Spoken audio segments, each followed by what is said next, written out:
This is your final warning. It's time for Midnight Sedge in the morning.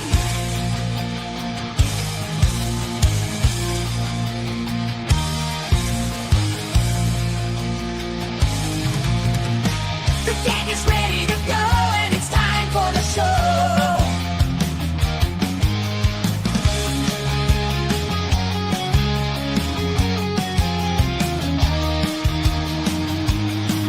It's time for Midnight Sedge in the morning.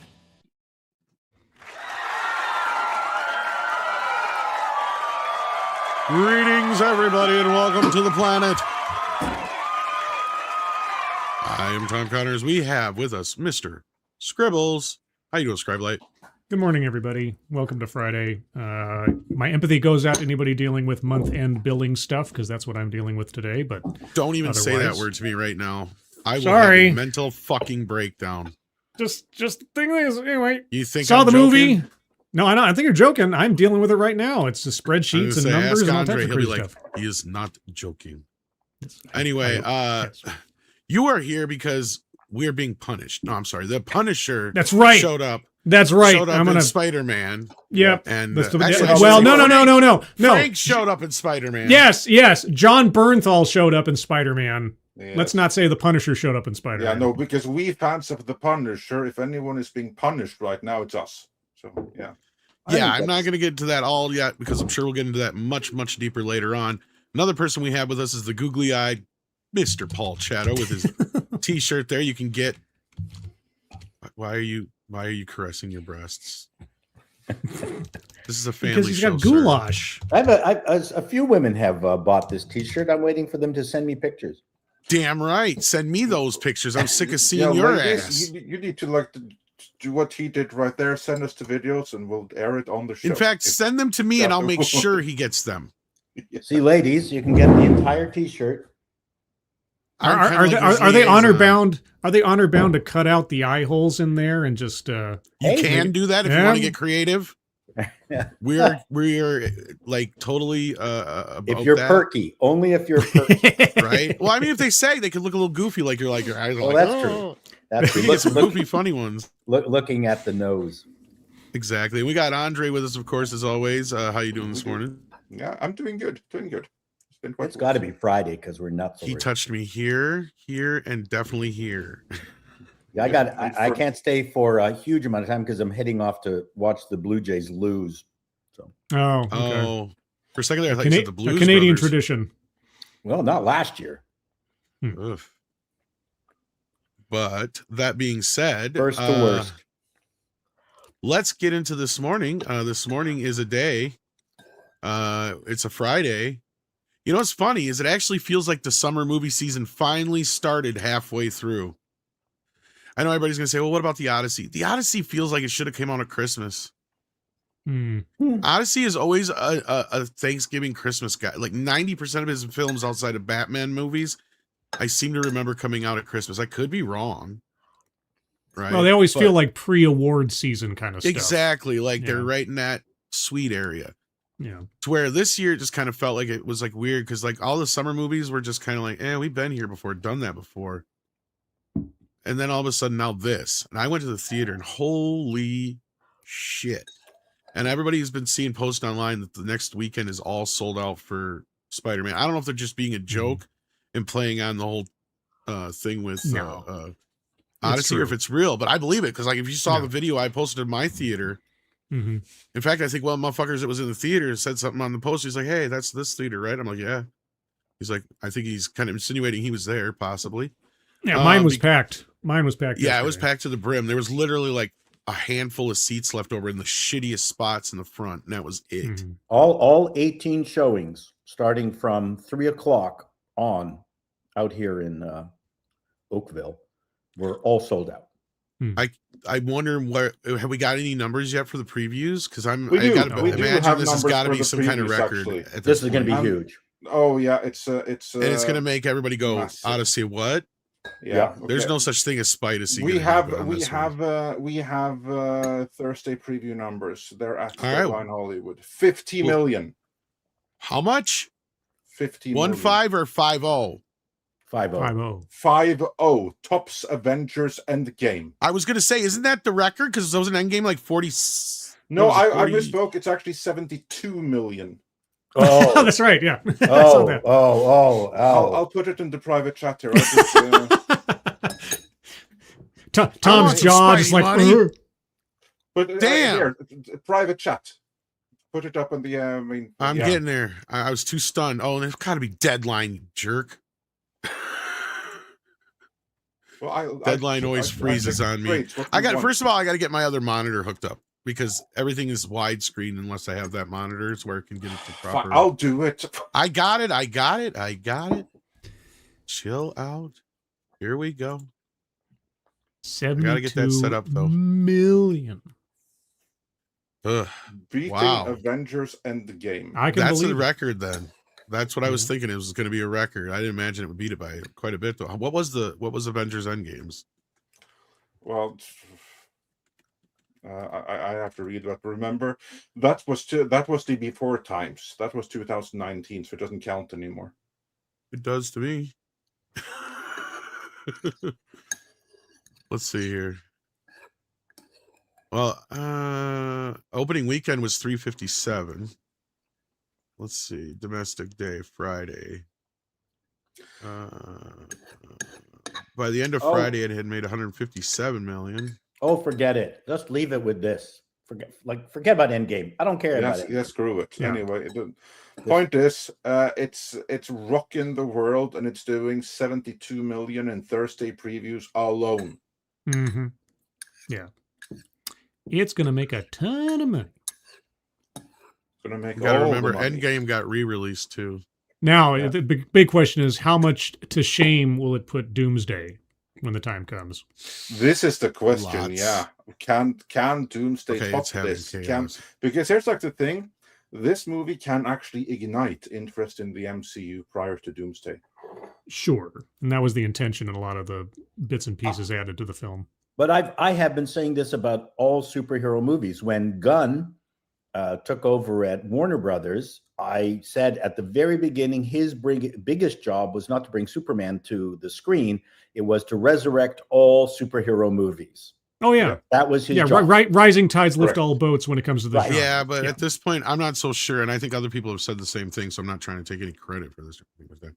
I'm not so sure this means anything about superhero fatigue or superhero movies being dead. Everything's Spider-Man a is the building block. exception to the rule. No, though. again, but everything's a building block. You get five Right. in a row. That is like if the Fantastic Four was decent, if Thunderbolts was a little bit better than what it was, all of those things would have helped. Here's a scenario. Genre. I'm going to paint you a scenario, just building on that. Okay, imagine. Okay, fine. We now have this movie. This is a huge hit.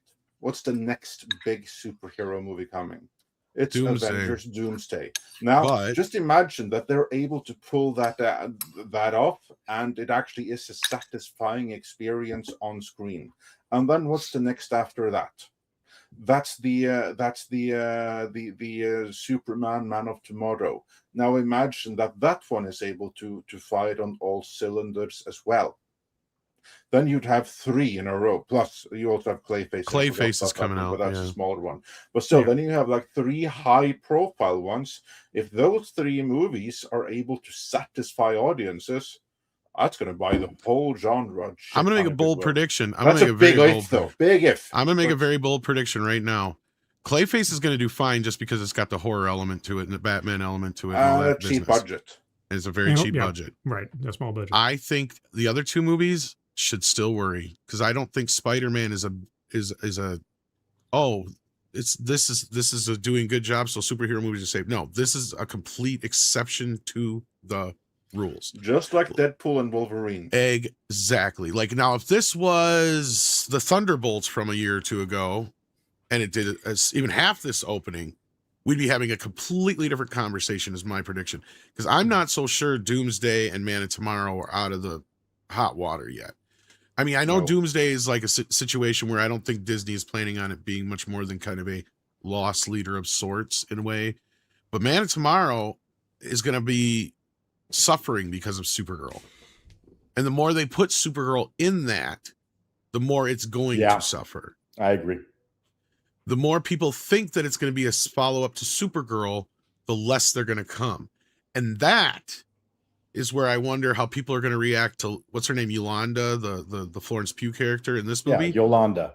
Because here's the problem. She's been in how many movies and shows? I You would say can't name her- them because you haven't fucking watched them. That's my point. She was in Thunderbolts is the only Oppenheimer. one you can think of. She's a character actress. My point is, what Marvel movies has she been in or shows? That's the thing. Nobody can remember because she's only been in Thunderbolts and Black Widow. And Well, Hawkeye. Nobody watched And those. Spider-Man. She's the replacement and Black Hawkeye. Widow. And nobody watched Hawkeye. Yeah, but she's Well, just no, you asked. I'm just telling you that's where You're she's finally showing up. coming Yeah. up with one, and it took 30 fucking seconds for yeah, people but to understand what I was she's an saying. actor. It's No, but not Paul, her responsibility. It's not her Paul. responsibility to make these things Oh, we famous. haven't said it's her Tom. fault. No, it's No, it's not. It has nothing to do with her. This has to do with the fact that you're presenting characters to an audience that has zero fucking idea who the fuck they are, or why they're there. Right. that's And you fine. did fuck all to explain why they're there, or who the fuck they are. That's my point. Now, people aren't saying much about it because Florence Pugh is pretty much the only character in this situation right now. But once we get to Avengers Doomsday, there's going to be a bunch of people that are going to be going like, wait a minute, I didn't watch all this other crap. If I don't watch, am I going to be able to watch Doomsday? Yeah. It's true. There's a lot less homework for Spider-Man watching is this a little movie. different. Sorry, that's Yeah, what I'm trying yeah. to say. No. This they have to try to tie these things into the upcoming movie. So we had the Yelena Belova character, and we had the post-credit scene, which all kind of lead up to Doomsday or thereafter. But otherwise, they? as you say, Spider-Man is kind of a universe unto itself because you don't have to watch a whole bunch of homework to watch this movie. If anything, you maybe have to know what happened in No Way Home. Other than that, you're That's pretty much it. That's pretty Maybe. much it. Yeah. Because I mean, a lot of people would argue you could start there and not have seen Far From Home and Homecoming. Oh to sure. really- Oh yeah. I mean, they make reference to some of the events in the previous films, but the only film that has any real meaning towards what's going on in this movie is the previous movie. Right. Here's my point was like, yeah, we have not established Yolanda in any major film yet or any show or Yelena. anything or Yelena. Sorry. That's the problem. I don't even remember her fucking name. She has zero impact on me as a character, really. No, they've done a poor job. And that's what I think people are going to say at the end of this weekend. Sorry. Well, she was. Well, I mean, she was made. Unfortunately, there's a lot of instances in this movie that characters show up that are simply there to deliver exposition, and they could be easily subtracted, and they wouldn't have any major impact on the film. Her appearances in the movie felt kind of tacked on, so they were both unnecessary, but also kind of unobtrusive. So it didn't really Well, affect me at all. those scenes weren't necessary, especially it's comic relief, and they blew it by not having Spider-Man naked. That would have I been agree. fun. That's, I They- mean, they- she should have been more insistent. I mean, this is a sauna. I mean, yeah. So she she contributed, her character You just want to see contributed Tom nothing stink. to this movie. No, there's a lot of things in this movie that did not. This movie was way too long, and it was way too long with scenes and sequences that were unnecessary and prolonged. Yeah, and for whatever reason, they decided they needed them, and I don't know. Well, I've been necessarily thinking about why. her, and I'm let's, trying to think of what- gentlemen, let's she get actually served organized as a here purpose. and Yeah. start here what we all think before we get into discussing the. Because I didn't even know we were minutia into of spoilers. things. Like I'm in. Well, it's been complete- saying spoilers at the bottom of the screen. I the just whole time, noticed yeah. that. Yeah. Well, so far, I don't think we've said any spoilers. No, we haven't said anything. Is this still spoilerish. up from the night before? Probably. That's why. It's from before. Okay, so Before we get like I was going to into say, like we any haven't stuff here, really gotten these spoilers yet. But we and should I- Okay, get okay. ourselves. We should get ourselves organized and not. We have a should. mishmash This is of what I'm voices. saying. Let's get Okay, organized. Let's fair begin enough. with a couple of super chats here because Let's. we're all hyped about Spider-Man. We'll get into Mhm. all of it. So I Mark said the Field summer movie says season for started, see? $4.99, positive vibes to this awesome ADHD panel. Chat. Oh, yeah, well, there you Perfect. go. Yeah, yeah. And I Thanks, do Mark. not suffer from ADHD. You Yeah, lie like a neither rug. do I, as No, far you don't as I suffer know, from but it, I can't you speak love for it. the rest of you. So, yeah. It's a feature, not a bug. I don't have it. And What? Xtoka says for $20, Scribe Daddy. Yeah, we have Scribe Live Yep. here today. So Hey, Brett. you know we'll be talking Not to some be confused with Punisher. Puff Daddy. Thank you so much. Thank you so much, Yeah. Stoka. Yeah, That's the nice. difference is the baby oil and the gonna amount tell- of it. So yeah. Apple, quit trying to make me listen to fucking Puff Daddy like every other song. I don't even know why it thinks I want to listen to Puff Daddy. The algorithm has caught you doing something. What the fuck? Like, And Miller says 18 hours until Kurtzman contract ends. Oh. Yeah. Well, there I'd you like to go. think he's dead, but I'll tell you why. It's probably because I listened to 1 or 2 Biggie songs. That's why. Speaking of dead. Kurtzman? No, Biggie. B.I.G. Oh, No, I thought that's you were talking about- probably why. Yeah.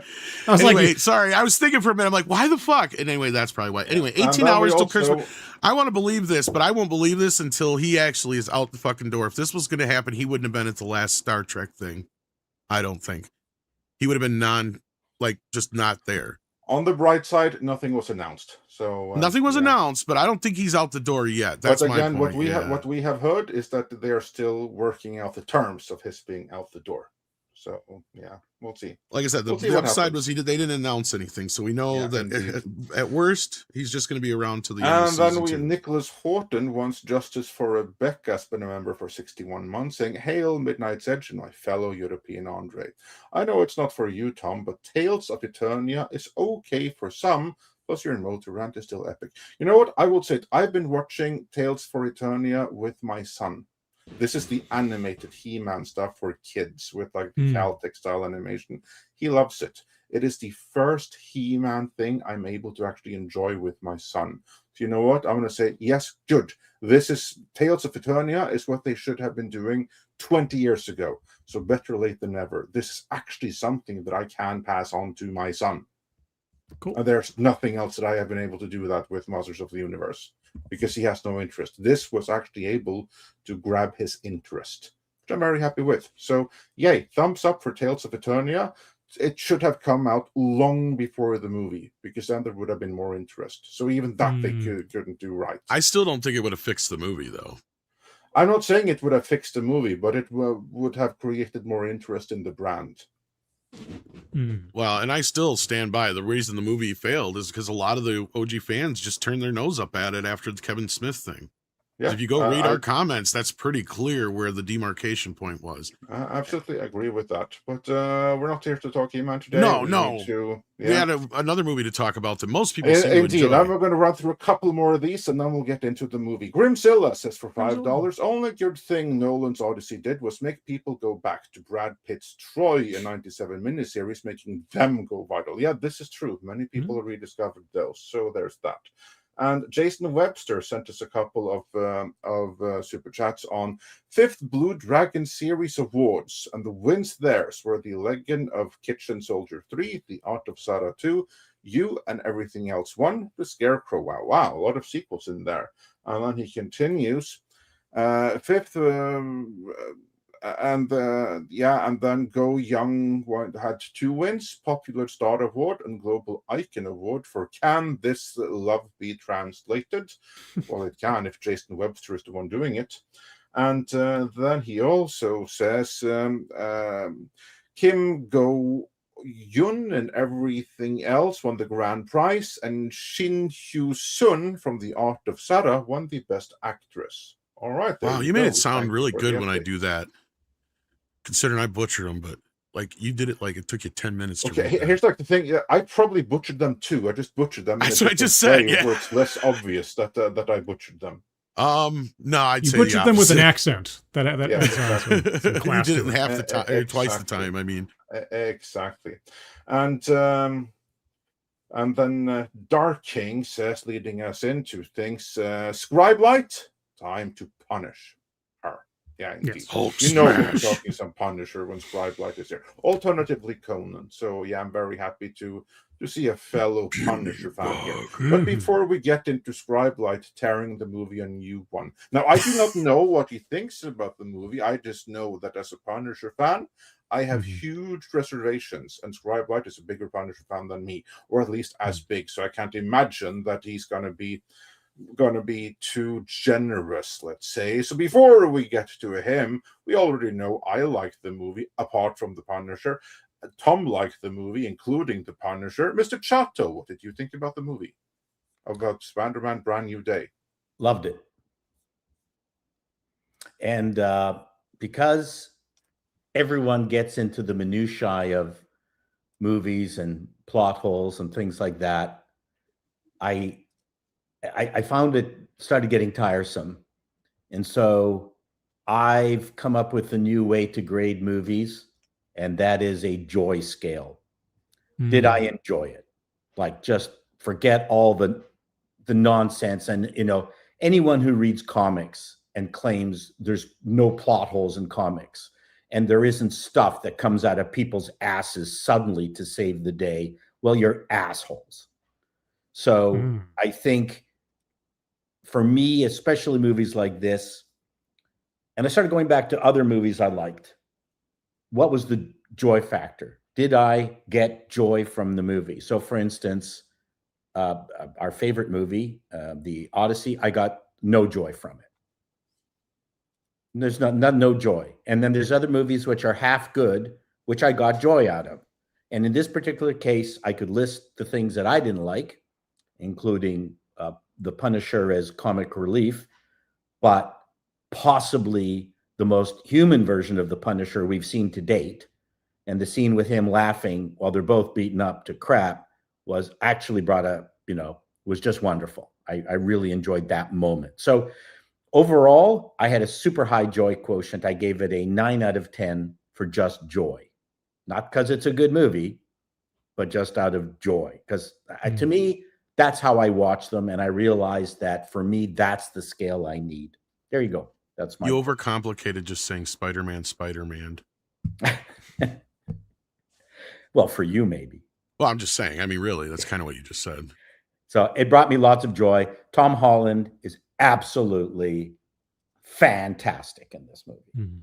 Really, really enjoyed it. And I liked the main, without hopefully getting too spoilery on it, and is the internal fight between a mechanically enhanced Spider-Man and one that was biologically enhanced, and which one would win, I thought was really powerful.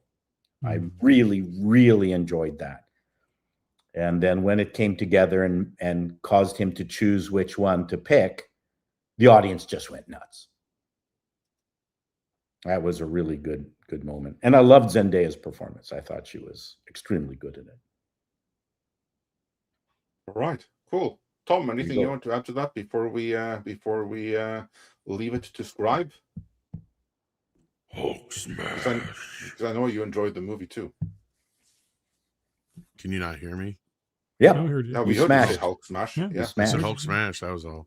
Okay, No, cool. what can I say that we didn't say in 2 hours the other night? It's the most spectacular Spider-Man film I've ever seen, probably, aside from Sam Raimi's original. It's got a lot of similar beats to part 2, and I think that's another reason why people are enjoying it. But I actually think it has less problems than the original part 2 does, because I never was a big fan of the whole Spider-Man just loses his powers because he psychs himself out thing. This here gives you a reason why his powers are going out of chaos.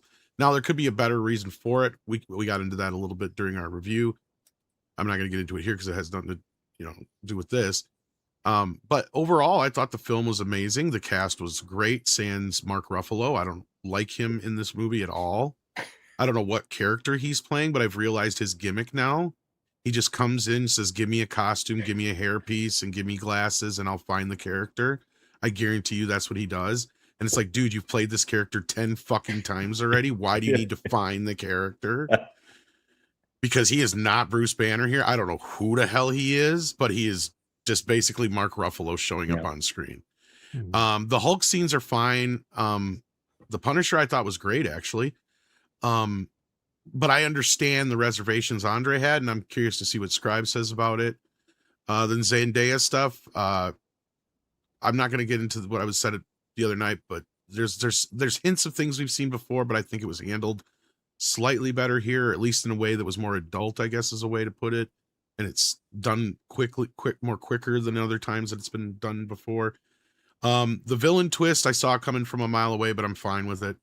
And I don't feel like it's 2 movies like everybody else does. I just feel like there could have been ways to tighten it up a little bit. Like Scribe was saying, there's some stuff that you probably could have worked around. And I'm wondering if we get into spoilers, if Scribe will agree with me or not on one thing or two, but we'll see what happens here. But yeah, No, 9 out of 10 or 10 out of 10 overall. Like, I don't know how much more I could say that I want to see it again in 3D. Like, that's how cool it was to watch all the action sequences. And to hear me say that is not a common thing. So, All right, yeah, and then Scribe, let's hear you. Let's hear you. And everyone needs to keep in mind, Scribe, you are a fan of The Punisher first, like me. Yeah. Which I believe is probably going to color your perception of everything. But with that, let's hear your review of Spider-Man Brand New Day. So the Punisher thing in just isolation, it's still Fred Castle. It's not the Punisher. It's not Frank Castle. I'm going to have to accept that this is how Marvel's going to deal with this character, I guess.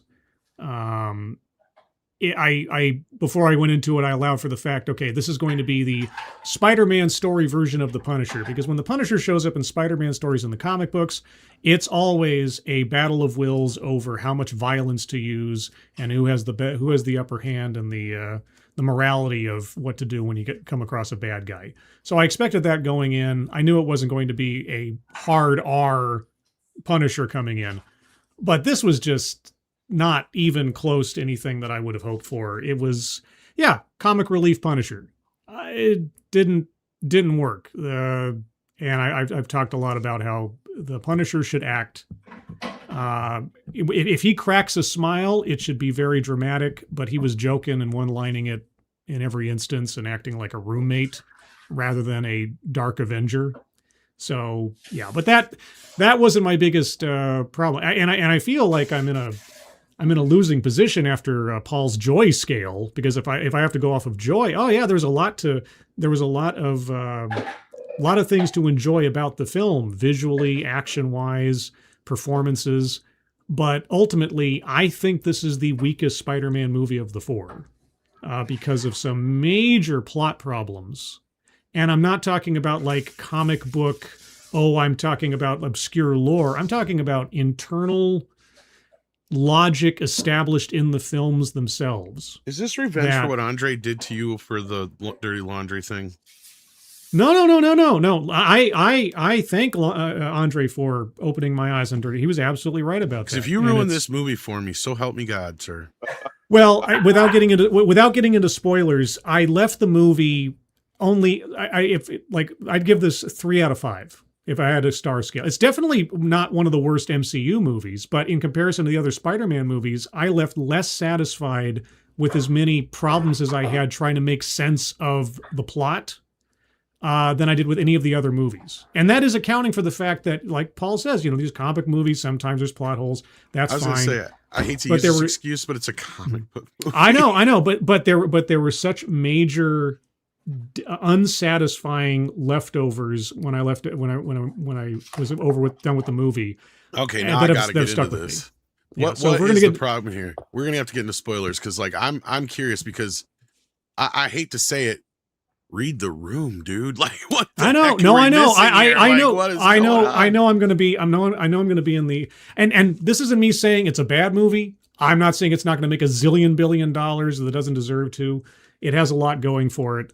But by the end of the movie, I thought the whole last half hour. Are we in spoilers now? Yes, I got warning. Okay, I'll try to keep it still relatively vague. Why didn't Spider-Man's spider sense go off when he's in the same room with a sadistic child killer?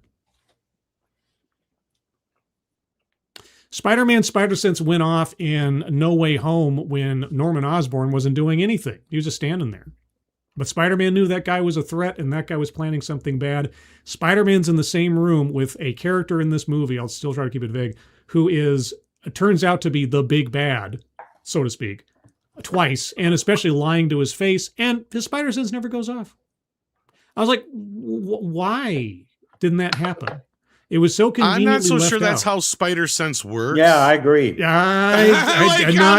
time out here. No. Spider sense is about him being in danger. I don't ever once in the history of comics ever remember him going, "You're lying to me. My spider sense is tingling." No, I didn't say it was a lie detector thing. I'm talking about that there was someone there who was doing something threatening or getting ready to do something threatening. He was. I'm just saying that was my. I mean, I get what you're saying, but that was my first thing. But anyway, so that bugged me. But here's the thing that bugged me the most. Kind of two things. One, our semi-villain, I won't give it away, you know who I'm talking about, who turns out not to be a villain, so to speak, but she's still a supervillain because she does terrible, terrible things and has no consequences. It's WandaVision all over again. I agree with this. This is true because you can't let Punisher kill anybody, but this individual kills people willy-nilly, no problem. This is a big problem. I will agree with you with. Yes. Yeah. So is she the? Again, I know it's spoiler territory. The special individual does causes mass destruction. Mentally, I'll say molests for the sake of YouTube's sake dozens and dozens of people, and by the end of it, she has a hug out session on the astral plane, which is right out of Thunderbolts, and then she's off on a bus without consequence. Except she has a history of losing control and has to be brought back.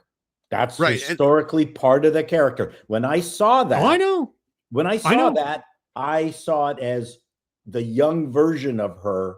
Oh yeah.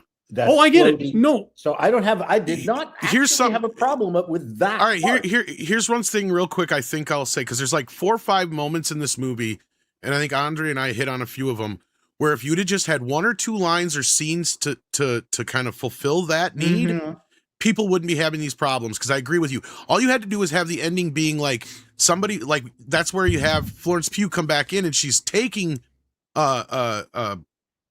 special person willingly, let's say, but we kind of set up that she's going to a special facility for people like her, but it's not like the place she was at, and you kind of get the hint that it's Professor Xavier School, right? That's all you gotta do. If she was approached afterwards by a mysterious figure in a wheelchair or something, then maybe I could kind of let that go. But she still, I mean, for all intents and purposes, and here's the thing though, is that even if you set all that aside, what she did to Spider-Man on the roof with MJ was sociopathic. Here's my problem is that nothing that she did by the end of it, despite her sob story, was redeemed by anything that she did in the end. And that really bugged me that she got away. Yeah, I agree completely with that. I just have to say, this character and her backstory aside, I agree. This character, the way that we see her right now, just like Wanda was revealed to be in WandaVision, is a dangerous, malicious, violent sociopath. It's okay because she's a woman. If anything, is worse because she's a woman.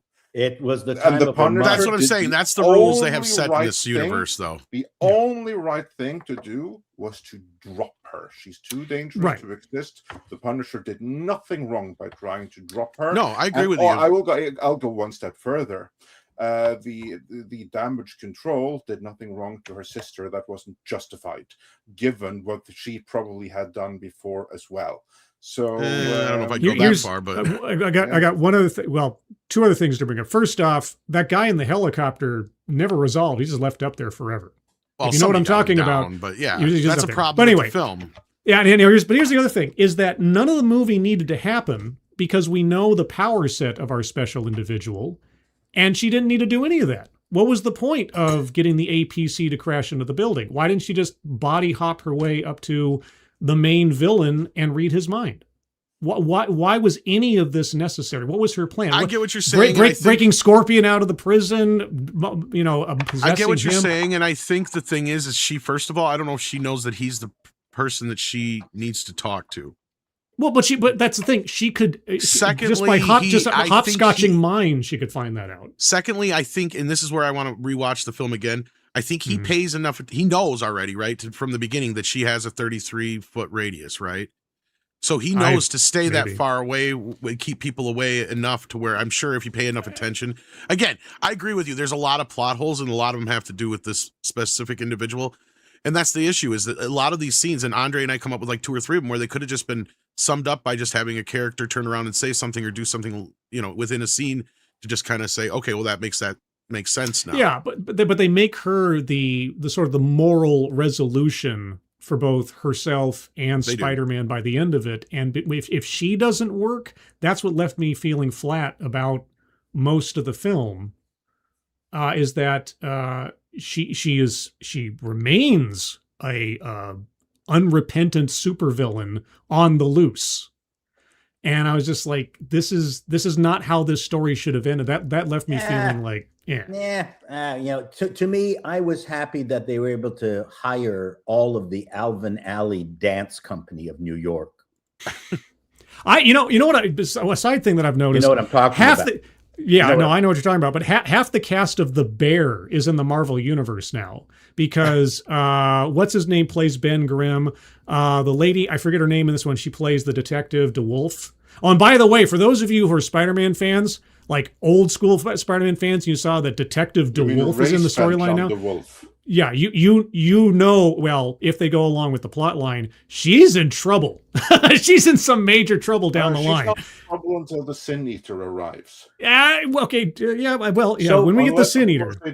They decide to use the Punisher instead of Sin Eater. That's what I was worried about. Oh, John the Wolf, we have the Punisher, we don't have Sin Eater. Where are they going here? Yeah, I guess we'll find out. Well, Anyway. this discussion we're having right now is exactly the reason that I came up with the joy meter. I know, and that's why I felt like I shouldn't go. I shouldn't have been second banana. And I'm not Well, no, saying but I that what like you're this saying discussion isn't- compared to the other shit we're used to, though. Yeah, I'm not talking about don't have this discussion, but I'm just if this is my personal issue, my problem. I'm not trying to project it onto other people and how they envision the thing. I just, and it's one of the things where I realized with Toy Story 5, this is the moment my realization, my epiphany was. Oh, when you were arguing with me, I left. I enjoyed it, and I went, okay, that was it. I knew its problems. Did I enjoy it or not? Yes. There you go. Done. See, and I had the opposite reaction. I knew everybody else was going to love it, but I saw it for what it really was, and I'm like, this is not good but to me. I knew. But I was also like a third of your age when I saw the original too, right? Like, I mean, there's I was closer to actual age group. Plus, it had a bit more of a sentimentality to me, having grew up with it in a way. So, but my issue, point was, this is why I came up with the joy meter, because I thought there was a movie that provided joy, and you could tell from the audience that went to see it and has given it billions of dollars that it obviously gave them joy. Right. I think the issue for me is that at this point, this is just me talking. When Iron Man and the first Marvel movies came out, I was so starry-eyed over the idea of finally seeing these characters that I've loved since a child on the screen and depicted at that time relatively well, and I was really excited. Spider-Man, everybody. Or at this point, I don't know if I've just become inured. I think that's really it. I've become inured to the novelty of seeing a superhero movie on screen, and now I'm becoming. I'm not willing to let too many things go as far as quality of storytelling in my own, from my own perspective. So if I see something that my brain just can't let go and feel good about how the movie proceeded, I come at it like any other movie now. And I'm happy to see Spider-Man on the screen. I'm happy to see Scorpion on the screen and Tombstone and all the other minor characters they threw in there to show that Spider-Man has been having a career in the ensuing years. I did appreciate the fact that they really did restrain themselves on getting the Scooby-Doo gang back together, because I was really, really scared that we were just going to take the whole sacrifice of the previous film and throw it out the window. There are a lot of things about this movie that I did appreciate, but at the same time, I come out of it going like, it was too long. It had some major problems with feeling like it was a satisfying conclusion. And I just can't let those go for the sake of a lot of things. I will say, as I told Andre before the show, the fight between Spider-Man, the Punisher, and the Hulk was my favorite part of the whole movie, because you actually saw the dynamic of how both those two characters would act against the Hulk, and the Hulk finally raging out for the first time since, I think, the Edward Norton movie was really nice to see. So I love that part. Yeah, unfortunately for me, it was the least convincing CGI. The CGI was impeccable in this movie, and that part, especially the close-up on the Hulk's face, went, okay, this looks. I thought the worst CGI. I thought the worst CGI was Spider-Man's mask when he was in the bath. That looked like it was floating on his head the entire time. It didn't look like it was actually. I think that was real. See, here's where it was too real. I think it was, but it looked kind of off. You're right. Here's the thing is, like, here's something that you may agree with me or disagree with me with, but here's one time where I felt like the cameo porn or the whole, just because the character's in the movie already, they're going to come back and they're being used by the other character.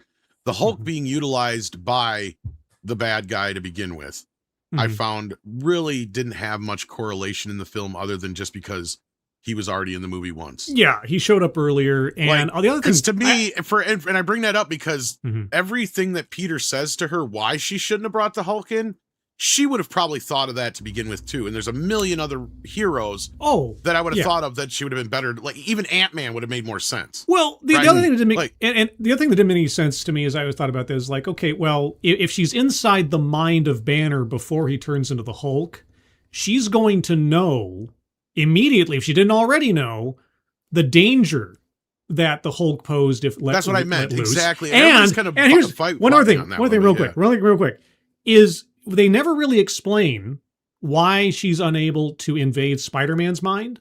But of all characters in this movie, the one character who has certainly gone through mental exercises and has a mental labyrinth to try to work through, it'd be Bruce Banner.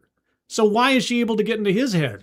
That part, right? You got a point because he's mentally had to, and he's a superhero too. It's like, and not to get too chaotic, Scribe, but here's the one thing I said in our review, and this is going to get spoilery, guys, so just be warned. That I think would have cleaned up a lot of problems with this movie and made it a little shorter. If instead of it being the mutation just be a natural thing that it is in the movie, if it was brought on by the symbiote, it would make so much more sense then that she couldn't get into his head. That he's having these transitions, that he's got anger issues, and it sets you up for the future. I know you're reacting that way, but it would clean up a lot of mess. It creates a bigger mess. A whole new I don't think it does. A whole other mess. They didn't do that. Why? Why would it create another mess? Why? Tell me that, please. Because disagree with you more. Yeah, no, you don't want to bring in Venom's got to be his own thing. That's a whole. He already has been. That's my point. No, he's had 3 whole movies where he's been himself. No. Okay. And by the way, something else. The bad Venom. Something else I want to bring up real quick is that while the hormone level plot device for Spider-Man so much was resistance to the actually having a real Venom for once. I don't get that. No, I know. Hold on, I'm not. That's a whole other subject. I just wanted to bring up, and I thought about this while I was watching the movie. The hormone thing that gives him his natural web shooters in this, while it was interesting and it played off of the character of trying to it's always the duality of Spider-Man's identity, which one are you and everything. At the same time, it really felt like the exact same plot device from Iron Man 2 when he's got the palladium infection, and it was like, oh, the more you're being Iron Man, the more dangerous it is for you to live. And then that problem is temporarily resolved in the middle of the movie. And then by the end of the movie, it's cured without any major resolution. I thought something more dramatic was going to happen because he blacks out, cocoons himself. I thought some major thing was going to happen, but then he just sort of like accepts it, and now he's fine. It felt like kind of an empty threat by the end of the movie. I understand it drove. I didn't have a problem with that one. I get what you're talking about, but I understand it drove the plot. It wasn't offensive in some way, but at the same time, it felt by the end like effectively much ado about nothing, because if he never needed the regulator to begin with, he just needed to accept himself, then what were we struggling over? It just that's all. That's where I felt like Venom would have cleaned a lot of this shit up, or at least the symbiote. Venom needs a whole setup. You need to have you need to have Eddie Brock established set up. No, he hasn't. See, this is the thing. This is the thing. You guys are looking at this the wrong way, and I appreciate your passion here on this. It's completely redundant because they're not. It is, but it isn't. Like we've already. Here's my point: is we've got characters in here we've never established. People know who Venom is. We've seen Eddie Brock already. We know that there's a piece of the Venom left off in this universe, right? They're just leaving that hanging. They haven't brought that in yet. If they turn around and cram the black suit in here and then somehow crams Venom in here down the line and not even have him set up at all, that's where I think you guys are going to have a problem further down the line. Here, I'm saying that you just start putting nuggets in there. We have it in there. He accepts the symbiote and becomes one with the symbiote in this movie, so that later on down the road, he can reject the symbiote, and then the symbiote will find a new version of that same character in our new universe, right? Like, they've already ran its course in this other place. People are familiar with Venom and how it works, right? This character's already been established in these movies. Because remember, Tom, what's-his-face was in the other movie. and he was in the Tom bar Hardy. through the whole. Tom Hardy, Yeah. thank you. Yeah. No. So that's my point. And in that it would just fix the mutation. You wouldn't have had to have all this extra plot shit with fucking Bruce Banner. And it would have helped with because I agree But with they you. The wanted resolution thing with Bruce Banner. Again, I get it, but the resolution Scribe is 100% right because he just all of a sudden decides, oh, all I had to do was accept it this whole time. No, if you're going to do that, he should have had the regulator set to where he was continually refeeding himself into a little bit more, getting used to it, to where by the time he does break into it, he's getting used to it or something like that. Because otherwise, there's no real reason for him to just adapt to this if it wasn't a symbiote. That's my point. No, I like I said, it's not the most offensive plot device. It was just very familiar to me, and it felt a little, like I say, much ado about nothing by the end. But I vehemently disagree. Venom, for any iteration oncoming, has to be pre-set up in a long way. So when Secret Wars happens, if Spider-Man comes across the suit, as he did in the original Secret Wars, fine. And then if they introduce Eddie Brock in the next Spider-Man movie and start working toward, I mean, we have Jean DeWolf here, and I got to think that if Jean DeWolf is in this, I would hope that maybe somebody's got an inkling that they're going to set that up, because she was in this movie. You established the strong relationship between she and Spider-Man. He knows the name of her kids, and so if they make her a meaningful character, then I'll avoid spoilers on this. What happens to her later in the canon stories will make a heck of a lot more of an impact and make the appearance of Venom much more meaningful. But introducing Venom now in that way, I think would have been here's the thing though with that, Scribe, is you're in a dreamboat. It's never going to happen. You're talking a situation that takes 10 movies to set up that you're never going to get. That's the problem. Like, I'm looking at hope it from springs a logical eternal. standpoint. What can I tell you? I'm looking at it from a logical standpoint of you've already had this character established. You want a new one because we know Feige. He's a fan of Venom and he wants Venom in this universe eventually. And I think that's the only reason. Obviously, going to come and see if he's that a big a fan, he's going to know we need to do this in Secret War. I hope he does it right, but like I'm just saying, like at this point in this movie, I feel like it would have helped a lot of the issues that this movie has. That's all I'm saying. You didn't need to explain it all in this situation because the nugget's left there. He just picks it up. He gets a new mutated powers from it, and he realizes that in the next film what it is eventually, and like I said, and rejects it like he did in the comics. But you do what you do the best you can, because at this point it's been so convoluted, and because we're already at like what 3-4 different comic book stories that are crammed together here at this point. Well, I for this movie, if you tried to add explaining the symbiote amongst everything else going on, it would have been like Spider-Man 3 again with Raimi, and it just would have been. Well, because what I was getting at before is these movies were basically Spider-Man in reverse. And Andre's right. Like a lot of the last two films were fixing the problems of the first two films and the films that the Marvel Universe and the movie and the problems that the Sony company had thrusted upon it in a way by having this demarcation of basically 25% different characters, for lack of a better term. Yeah, no, I understood that from the first movie that came out. And now it feels like, like the last two movies have been kind of getting us out of that. Because now it feels like they have much more carte blanche to play, because before there was a set number of characters that could show up and all this kind of stuff.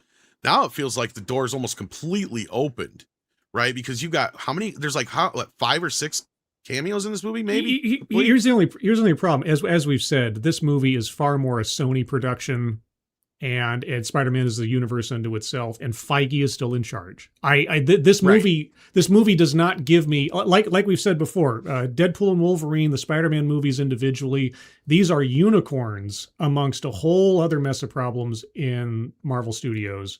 And as long as Feige is in charge, I kind of look at the Spider-Man movies as an island unto themselves, as quality, as entertainment, as cohesion. So as much as we look at them like this, I think the problem we have here, and this was my biggest issue with the movie, and you may be able to bounce off this, was the cameo aspect of it, because it wasn't so much the Hulk cameo as I got on screen here.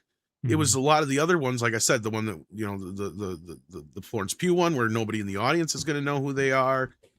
And some of the other stuff, because it feels like you're relying too much on this cameo porn again. And this movie, I said it, and I don't know if you agree with me or not, but I was pointing out to Andre in our review, Spider-Man's really the only one who doesn't really have an arc. His arc is a physical one through a mutation, and that's it, really. because otherwise his only real arc is a real tangential one. And Yeah. I had to give Andre that, and that's about it, because otherwise it's Frank and everybody else who's having the arcs around him, basically, that he's facilitating. His arc is kind of it's kind of an arc in reverse, in the sense that he had to exist without his friend base for a period of time, and now he's coming to terms with the fact that things have changed. Because like I said, what I did appreciate was they didn't do some kind of quick fix reversal veto of the results of the previous film. Right. But they found kind of a new stability where it's like, okay, things aren't exactly the same, but they might get to something similar. So yeah, there wasn't much of an arc for Spider-Man in this. This was far more a lot of stuff going on, I guess. Well, basically what the beginning is if you become an incel, you'll be the greatest superhero ever. Well, as we know. Yeah. And the moment you start letting people in, then shit goes wrong. Ever. Engineer, what have you, as long as you because you didn't even go to school. Anything. Yeah. Which is silly, because I was thinking last night, I'm like, Tony probably would have given him a scholarship and had a trust fund set up for him. Like, why did he go to school? One other nitpick, and I know it's a nitpick, and I got to go here in a second, but that might explain why, because everybody would have forgot who he was, so the trust fund wouldn't existed. But yeah, go ahead. One thing I really appreciate about the end of the previous film is the idea that Spider-Man is back to basics. He's sewing his own costume, etc., and he's getting away from the super suit, because boy, oh boy, the super suit completely robbed Spider-Man of so much in the first 3 films. And now he still has a super suit. It's a cloth suit, but it's got an AI talking to it. And I'm like, oh, come on. Well, come on. Everybody can get an AI now. Yeah, I just did not. I wanted Spider-Man to solve his own problems, or to figure things out on his own. I think he did a lot of that in this movie, as far as like, there was a lot of go to talk to this person, go to talk to that person, but he did kind of put the plot together. Yeah, I mean, we were a little ahead of him, but I know. Yeah. But anyway, so that's all I have to say on that. Yeah. I think I was entertained by the movie. It was fun to watch, but I couldn't turn my brain off in trying to get some of the plot things out of my head, or trying to figure out like why did this? If I ask myself in the middle of the movie, why did that need to happen, or why didn't this happen that happened 10 minutes ago? It sticks with you. And so yeah, I think Spider-Man No Way Home is still the best of this series. I would put this on par with Far From Home, honestly, as far as like the overall satisfaction value I had in it. Although I liked Far From Home a bit more just because I like Mysterio as a villain. I like I hated that one. But anyway, I got to go, guys. So apologies for being the contrarian here. Well, you're fine. I think that you guys are proof that anyone 50 years and older should not be allowed into movies. Well, given the smell, I definitely agree. Well, that's probably true. I'm only 3 years away from being 50 myself, so don't worry. Here is Mr. Chato. I'm the oldest one. Well, one man leaves and one man enters. So yes. I'm the youngest at heart. Hi, Paulie. But yeah, everybody, if you haven't already, subscribe to Midnight's Edge, subscribe to Paul Chato's channel, subscribe to Latino. Oh, this I hated. This is the one moment I hated. What? Oh, this? Oh, yeah. MJ instant genius. Yeah, well, she's been at school for the last. She went to MIT. She went to MIT, Paul. Yeah, she went to MIT. She's gonna solve the issue for the guy who's melting because of Clayface. She built the Tony Stark suit. Well, that was one thing that Andre and I both pointed out, was like he didn't go to school. Like these other people around him are smarter than him, basically. But yeah. Oh, that's right. He's effectively a dropout. Okay, like MJ right now is allowed to be smart because she has a 4-year engineering degree. She has a master's in engineering from MIT.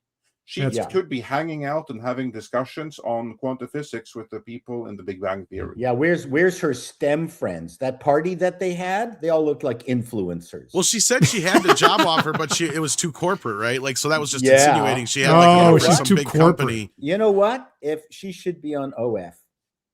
She's gonna end up at Oscorp.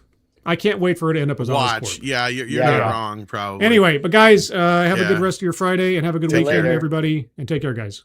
Well, I didn't think about it, but now you can't really do that, because if Tony would have set him up with anything, Tony would have not known who he was, so that would have been it would have just been Fugazi then. So yeah, I guess that does make sense, because that's the only other thing I had an issue with, is just this whole plot hole of people not knowing who Peter Parker is. but yet still knowing who Spider-Man is. It makes absolutely no sense and leaves blank. That's where I thought he was going to go with some of that stuff, because I'm like, there's so many blank spots there. This is why Brand New Day was such a piece of garbage comic book, and they should never have adapted or used anything from it ever, because it's insane, it's ridiculous. But again, this is what Marvel did. They went with the very worst of the comics of the last 10 years, and that's what they chose to adapt for movies. Oh, look at this fuzzy bastard right here. Yeah, we got not only Paulie, we got Cultured Casino at the same time. Wow. We had to get another negative Nancy in here on Spider-Man. Yeah, we lost one person with facial hair, and we needed 2 more. Yeah. So, yeah, Cultured or Paulie, whoever wants to go first. I'm guessing Cultured wants to go first. No. I want to hear what Paulie has to say. Well, I'm good. Go for it. Okay, Cultured, go for it. What do you think about the movie?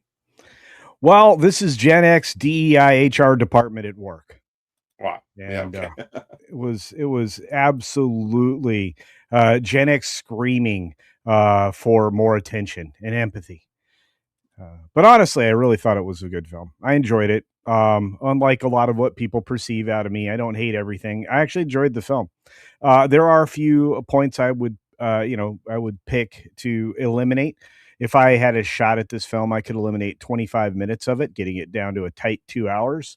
And really, it would be all the superfluous nonsense that was added in that was unnecessary. So without going deeply into spoilers, I'm going to say for the first time, Zendaya showed you a range of acting skills I'd never seen before. And Tom Holland has picked up some new things too. Overall, I thought the story wasn't as discombobulated as previous Star Wars iterations.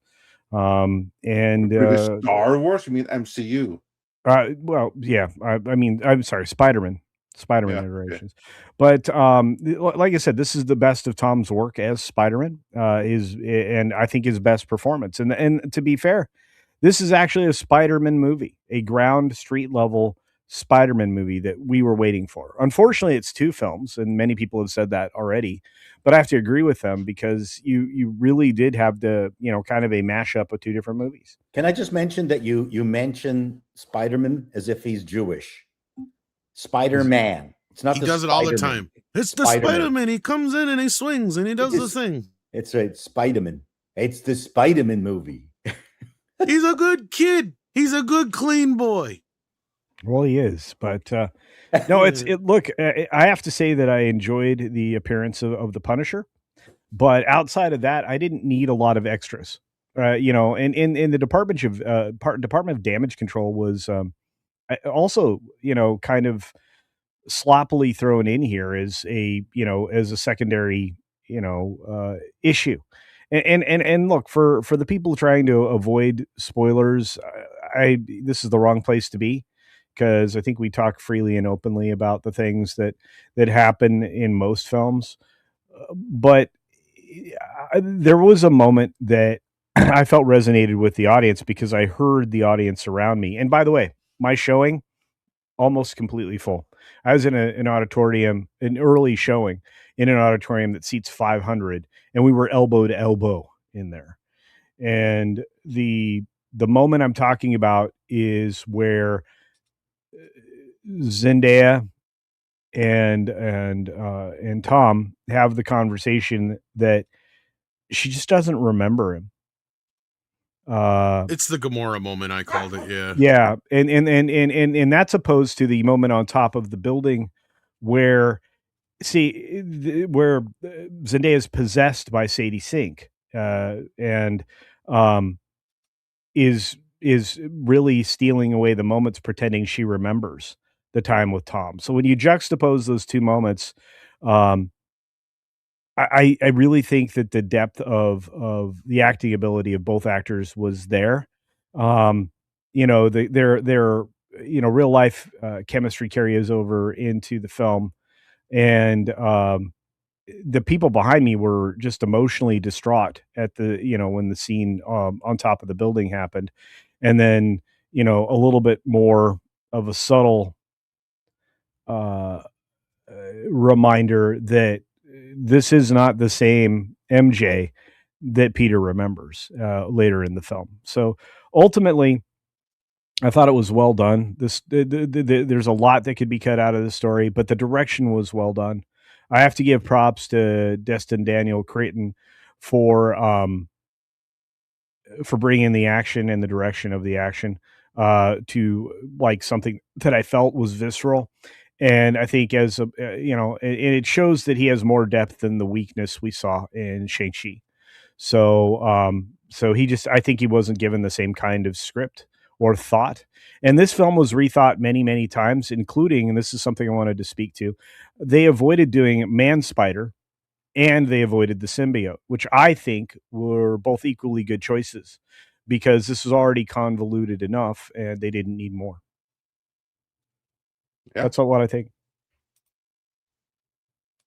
All good takes. Yeah. All right. Paulie, do you Paulie. have anything to add to Hey, that? what's up? Rebuttal? Yeah. On what? I don't know. I was just setting you up. You fucker. I mean, I've seen it twice. I think that speaks for itself. Was it? Was it better the first or the second time? Second time. Right. That's really, really good for the movie because I find that, as I said in the previous stream, only very rarely, like that, you can count on your fingers the times when I have seen a movie more than once in theaters. Sure. And what I found with those few times is that does it get better or worse on the second viewing? That's critical to how well the movie is going to hold up.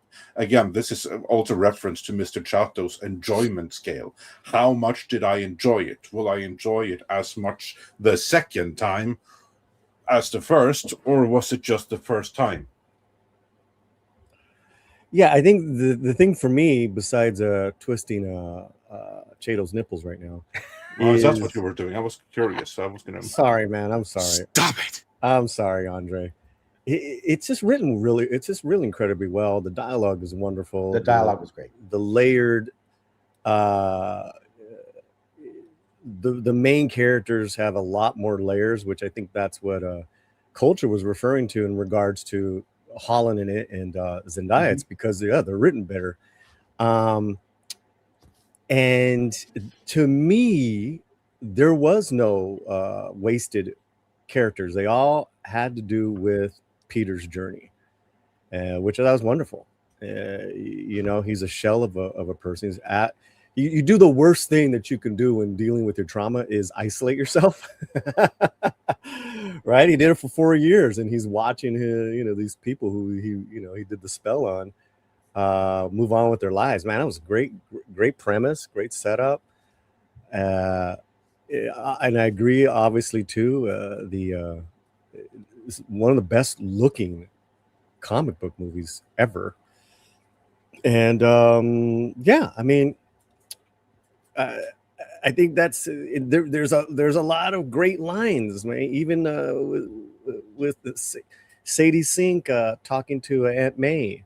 I know this is a major spoiler, right? As far as him Peter letting her in finally, because there's purpose, and that's to save her. Peter saves everybody in this one, and I think it's wonderful. He absolutely does. He is a true superhero. Oh, yeah. Now, this is something I forgot to say before. You just reminded me. Yeah.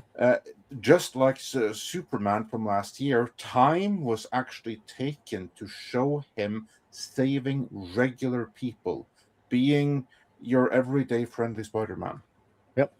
Which was brilliant. So, yeah. I mean, you had that, but then you had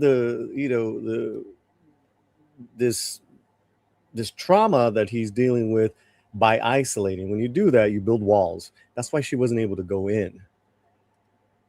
Okay. Yeah, Banner had his catch that. That was good. Banner had his inhibitor on. That's why she was able to go in and control him. And then she took it off.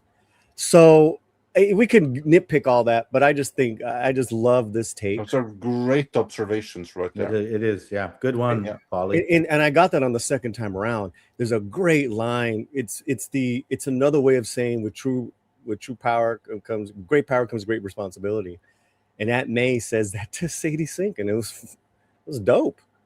But that's all those are Peter's memories. So yeah, and then obviously the action, and I love the kinetic New York energy. Yeah. I absolutely love that. Because I'm always like, caught in the crossfire sometimes when Romy's arguing with her brothers on the phone. I'm like, why the hell are you guys yelling at me? Like, that's the way we talk. Did you notice that in that scene on top of the studio, on top of the building, they were standing on Silver Cup Studios? No. Yeah. Oh yeah, the silver. Yeah. Yeah. Like, Okay. oh my gosh, I know this place. And that goes back to Destin. And he's not getting enough credit. This is director. No, he nailed this. I was Man. blown away because, to be completely honest, I thought that Shang-Chi was a shit movie. I really did. And I didn't know how much of that is Marvel's influence and how much of that is Gretton getting a gig that he is just not prepared to do. But this was a bigger gig, and he nailed it. I can see now why they wanted him to do Avengers: The Kang Dynasty when that was the plan. Well, and I believe he probably could have done it. if you remember, some of the action sequences in martial arts in Shang-Chi were pretty decent. Oh, it was great. Yeah, Just no. a terrible story. except for the one on the scaffolding. Sorry. The All right, CGI fight scene on the scaffolding was horrendous. Yeah, but I think Shang-Chi just, it was corporate manipulation. Fact, Yeah, it wasn't, I agree. And if they had ended Shang-Chi with a classic Hong Kong fight scene, it would have been great. I think But also the fuck the problem with rings. Shang-Chi is that you have a really unlikable leading man. Well, no, but even then, His like, father fuck- should have fuck the been rings. older Shang-Chi. I mean, Tony Leung was, what an amazing, I could watch really that good. actor in anything. I would say that with Shang-Chi, I thought the beginning of the movie, the very first movie there, which was basically which was like the first the Fu Manchu part of it, who wasn't called Fu Manchu, but who should have been Fu Manchu, that was brilliant. If that was the whole movie, I would have loved it. Well, the problem is they already ruined the Mandarin, which is a huge problem. They did. I would have loved Tony and his wife. I just wanted those characters. I could care less. But going back to Destin, wow! I mean, congratulations. And did Destin do Shang-Chi? Yeah, that's why we're talking about it. Right. So Shang-Chi, like I said, he certainly took what he learned from that terrible scaffold scene and improved it with the red ninjas, which was great. Oh, the hand was great. Holy cow. Oh, that to me was right out of Matrix. There's a lot out of Matrix. That was great. Well, it was right out of a comic book panel. I was like, you know what sucks is you guys are talking about a movie I would love, but I couldn't get 5 minutes into. Which one? Shang-Chi. Sure, a lot of people couldn't. I'm a kung fu freak, but I couldn't get into it. 5 minutes, like not even 5 minutes in, there's an army of CGI people fighting against a CGI dude, and I'm like, I'm not gonna sit here and watch CGI kung fu. Fuck this. They ruined. They blew it. They put too much money on. I'm like, no way. I'm gonna sit here. Like, if I want to watch a kung fu movie, I want to see the people do the kung fu. Like, that's why I was always a fan of Bruce Lee, Jackie Chan, all that kind of stuff. And there may be those sequences in the movie. They sure as hell didn't start out like that, though, because the first thing is it felt like a Marvel movie. I'm like, nah, I have zero interest in this. Screw this. So there's three directors now that done really poor Marvel films, and their second, third films are just like superior, and there's something to be, it's a lot of pressure. Hey, you've done an independent film. You're going to do the Marvels. You're going to do Blue Beetle. You're going to do Spider-Man, Shang-Chi. And they all failed, maybe just because there's too much corporate manipulation. Sure, because their second, third films of those directors, look at their second, third films, they are kicking ass. Well, there seemed to be a mandate for everything after Endgame, where there's had to be a final CGI-driven, fist fest. That seemed to be the rule. It didn't matter what the movie was. It had to be this mammoth fight, and it didn't need to be. And obviously, that came from corporate.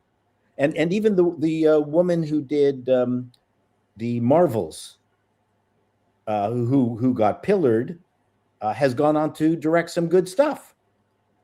One of the best films this year is called The Bone Temple. Right. directed by Nia DaCosta, and I was just like, wow.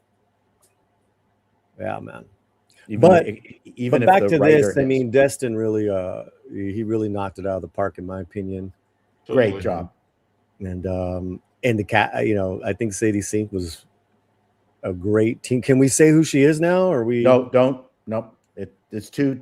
It ruins too much of the movie.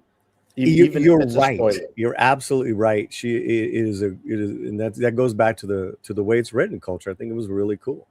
And I think I think it was Culture who said that it was a real horrible, gut wrenching moment when what's her name, Zendaya, MJ, couldn't remember a single thing, and it was the person who was inhabiting her that spoke to Peter Parker and That's a said, great scene. I can't find a single thing in her noggin about you.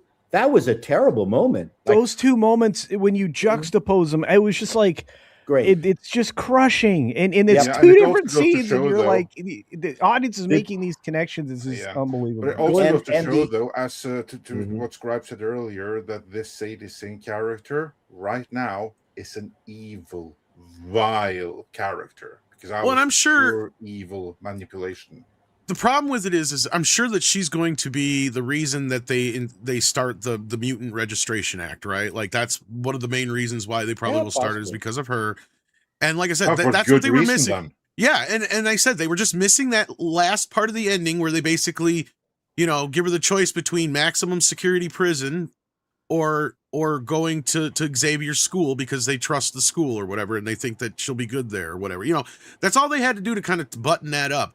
And I agree with, like, that's the problem with a lot of the plot holes and other things is like, because like I know like you and I, Andre, said we got a little bit into it about the whole thing with Punisher. It's like, no, I can see them looking the other way with the Punisher at that moment in time, but you needed a scene where DeWolf's like, look, the only reason I'm looking the other way right now is because you brought this kid in here and blah, blah, blah, blah, blah. But any other day I'd have your ass in cuffs. So next time I see you, you better be ready because this is the only, you know, one shot I'm going to give you, right? Like, because they just needed that one scene little in the scene. movie. Yeah. We And needed a that lot scene of the in movie. time, that's what this movie needed was just one little scene here or there, one little line here or there to kind of clear things up. And that's all it needed. Well, like There's I something said, to be said about not seeing a lot. Yeah, And maybe I agree. watching it three Except- times, you can pick up on those. But no, Except sorry. Paulie, you weren't here when I mentioned it. Oh, okay. We needed to see Spider-Man's butt cheeks with Yolanda, not With- underwear. I'm sorry. They Yeah, needed she to should honestly, have allowed that. They needed think to the be underwear butt was- cheeks. No, I think the underwear works because it's classy because he's Spider-Man. And it No, no, He's I a know that. sweet She's guy. Russian. This it's- is European sauna culture. Right. Yeah. She needed to be like, I'm naked in here. You're taking that. That was Yeah. I love that scene. It's I creepy enough disagree. as it is. I creepy disagree. enough I as think is. it works well with the mask and the underwear on. I think it needs to. Absolutely. He's not going to. No. I'm Okay, just All right, do me a favor. He kept his mask on a lot. Hang on. Do me a favor. Mhm. Picture that scene with the roles reversed, and tell me we wouldn't have misogyny ringing out of the. Oh no, freaking building. totally. Yeah, but that's I'm not not the story. I'm not disagreeing with that part, but I'm Well, just that's saying, why like, I'm saying I it's- think the joke works because he leaves the mask and his underwear on. That's my point. But Me then too, it should have but been it's so creepy. Spider-Man underwear, not the Oh, regular. Underoos. Now Underoos. that Paul was a better idea. Had it been Wow. like underoos because he hasn't bought any new And they- underwear since he was in high school. I have And a remember, Tony counterpoint to Stark that. called him Underoos. Yeah. Yeah, he did. Yeah. I have a counterpoint to that because remember that the Russian lady Black Widow replacement. She's like, you're Yelena not Belova. completely anonymous. Yeah, that's the one. I've seen your belly button. Yeah, that was a great line. It would have been man. far better if she had He's said a little- something else after he didn't wear his So- underoos. And the other Small thing that potato shocked me, problems. Small potato Yeah. problems. Small Yeah. the other thing that really shocked me about the movie was to have Frank and Spider-Man laughing together after they've been kind of bruised and beaten, and just having a man moment. When was the last time we had I just like that. a man moment in a Marvel movie? And maybe it's because we have a dumbed down Punisher because like he's so, you know, You know what? over the It's top most when he's real. normally the Punisher. But he's like a regular Joe here, and that's what Yeah. I liked about him. I was really this- like that. Because he kind of felt like like he was like kind of like Peter's uncle. Only he just like reluctantly had to constantly deal with his bullshit. Like that's kind of right. what it felt like. Every character, every relationship, right, did not exist at the beginning of the film, and now they exist. Yeah. And they're all different dynamics. So Love it. Well- Frank is the older brother, like you said, maybe uncle, dude, dynamic, wonderful. Well, But then yeah, go ahead. I was just going to say, because the thing is with him and the adults in this movie, because I pointed this out in the initial review, is he's constantly grasping for either a friend or an Aunt May figure in DeWolf, or a father figure in, whether it was Tony before, because he lost Uncle Ben, it was Tony before, now it being Frank. Like that was kind of the thing. He's kind of leaning more into Frank now as a father figure. Like he's constantly grasping for a family, right? Like that's what it feels like. And you get that kind of come together in that scene when he's finally there with Zendaya and Ned, and that's kind of where that comes together. But and Paulie, you've seen the movie twice, so I'm going to ask you. So how many times did you notice that people were basically saying, "I don't know you," to Peter? Because it's more than once. Well, you got Ned and you got Bruce Banner, Ned. you got Ned, yeah, MJ. No one knows who Peter And Parker the wolf is. lady, right? The wolf companion just knows- that was just the knows him video as game Spider-Man. companion. Yeah. Yeah, but that's what the spell was, right? That they would forget who Peter Right, but- Parker is, not But Spider-Man. it's not like he can't reintroduce himself to these people, but he's keeping himself so isolated. You pointed this out. that's part of the beautifully. point of the story, though. Culture is he's self-isolating, right? Like he's literally, and that's what I joked about before you came in here. Is like, so basically, as long as I become an incel, I'll be the greatest superhero ever of all time. Right. Like, because that's basically what the beginning of this movie is. And he the becomes wolf said incel. It's Yeah. like, you can't do this alone, man. No, Yeah. and eventually it does catch up with him. It catches up, and it caught up to him. Then you have the whole him molting, which was to me a great cinematic device of his where he's at emotionally. Well, And that's especially because of the scene before that, the where the AI is showing him a video of a molting spider. It was crazy. Well, Yeah, that that's aside, because like I talked about the Venom stuff when it came to that, but I just want to real quickly jump back to Yelena, because there was some issues I did have with this character in this scene, because the small potatoes thing is something that I think is going to bother some people. Why is it? Because of the First of all, why is she sitting here going to Spider-Man, who is arguably one of the most powerful people in this universe now? Because we watch him take on the Hulk in this movie. So that means he's got to be one of the most powerful fucking people in this universe. Yet she's Well, calling him Spider-Man is small that. potatoes. Yeah.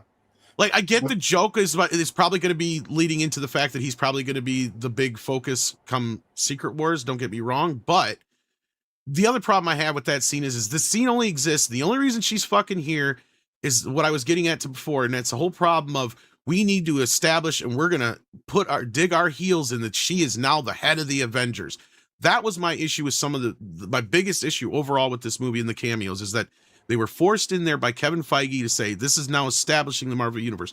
For everything they're doing to fix things, like Andre and I were talking about, there's things like the Lana character and stuff like that to kind of make you go, The new Avengers. The new Avengers going, and the way she treats Peter, right? Like it's funny in the moment, but you kind of had to, you can't have the small potatoes joke and then not have him come out of the bath. And the belly button joke was fine, but you know what a better joke was? Is you may be small potatoes, but what you're packing ain't. Something like that, to where like she kind of gives him something as a man at that point, because she has done nothing but demand him through the whole fucking scene, basically. Yeah, but And I treated think him that like comes snot, back to- and she has no power over him. He could literally flick her up against the head and kill her if he wanted to. Right? Like, that's the thing, that she gives him zero fucking respect whatsoever. I didn't see it like that, and I saw her. Well, as far as his powers go, anyway. I mean, And then I definitely saw her respect for him in helping him in the subsequent scenes, and then at He the is end, it's like, giving him oh, what he little sad wants. man have. that's little true. sad- I'm not trying to make it sound Let me like finish. he's. Let Yeah, me finish. sorry. No, little sad man found his friends. Like, she was happy for him. That was a good moment. I don't know. Just the way she was inserted, it kind of, that was the only part That of the film that made me feel like it was an insert, like it was forced in. Like, you could have had a million other characters here instead of her, but she's that here is different for the than what very only reason, because of the new Avengers, and because she is the leader, and because we are beating you over the head with this idea. Like that was Nobody what it likes felt like. That I do Nobody agree with, and that is a little problematic because, you know, this whole Thunderbolts, Avengers, and then Right. Doomsday is such a mess. That I do agree with. I did like, I do like Florence. I love Florence Pugh. I love Florence Pugh as an actor. Like I don't like sometimes when people pick on her looks. Like I don't think she has anything wrong with her looks, but She's hot. like it's But whatever. I'm an ugly guy too. But what so I'm saying is, I whatever. like what she did with what she had. Yeah. She served a purpose. But the new Avengers stuff, yeah, that kind of bugged me too. Yeah, Her character I here think though she's is actually very completely good. yeah. Her completely. She's no real reason to be here, and other than she just facilitates Peter from going to A to B to C. Basically, that's it. yeah. 'Cause Now, if she you'd have goes- had her he come goes back to at the her, end 'cause and he's like, I think I know someone that can help me out. see, and that's where I was kind of disappointed because I'm like, and this is where we were talking about just little moments and little scenes. It's like if you'd have just had her come in and take care of Sadie Sink's character at the end and been like, okay, this is what we're going to do with you now. But yeah, they There's just a didn't. story develop moment that I'm going to have a problem with forever, because once you hear it, you can't forget it. But you know, the air conditioning vent thing was directly stolen from Star Trek, the original motion picture. It totally was. And you know what? They could have done it better than that. And I thought they were. Because, okay, this is the major spoiler, guys, because for those who don't know, it was like the worst kept spoiler over the weekend. And I think they spoiled it on purpose, because if you notice, there's a pattern with every one of these Spider-Man movies that, oops, something gets spoiled just as the movie's coming out. No, I think that's because they know it's not going to make it through the weekend anyway, and it helps hype the movie. Right? Like, here's the thing with this Sadie Sink character. She, like, we all know that she's basically Jean Grey. If you don't already know it, it's the worst kept secret in the fucking world. What? And you were gonna say culture. Yeah, and I wouldn't have revealed it. I don't know anyone else who's printed that. It's everywhere. Are you kidding me, Paul? Okay, I haven't seen it. And I'm you know, for those people who don't know, I didn't want to ruin it for them. Well, anyway. I think look, if you have to reboot X-Men Well, starting they're going to. now, there are worse ways to do it. Yeah, this was actually handled fairly well for the most part. But again, you have an issue with this character. They're kind of left open-ended to where, and I think it will be handled later on, but it opens up the door, because the problem is she's worse than in ways than Scarlet Witch, and they don't address it. That's the problem, right? But if you know the history, it's always been and that's there. fine. But the VMAX thing, and I agree with the culture, because you know what I thought it was going to be, culture. I thought that Sarah, in the very last moment in that spike, had leapt from her body, her soul leapt from her into her sister, being the Phoenix inside of her.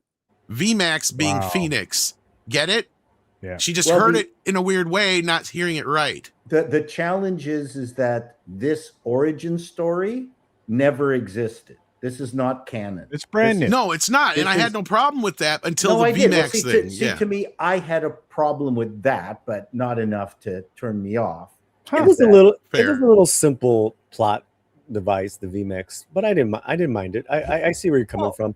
I think what When she kept saying cool, VMAX, Tom, VMAX is like maybe she misheard Phoenix, is what I was thinking. Yeah. Sure. Oh, that that's fine. okay, but going back to what we got, what would have been really interesting, because we saw Sarah, is as Sadie's sitting there, right, and she looks up and she's all fucked up and all that stuff, because she's all jacked up, and she's what do you call it, handcuffed or whatever to the chair. Yeah. She looks up, and what would have been really cool is if we get a shot of Sarah looking up at the same time, like a little jump, like a little splice into there, like trauma wise, Oh, that would have been cool. Whoa! Then that would have it gives you even more of her a reason to do that punch, and she kind of Well, and I just looked at it as like, this whole thing with Phoenix, they fucked it up so many damn times this is the one time they could have done it quite kind of right.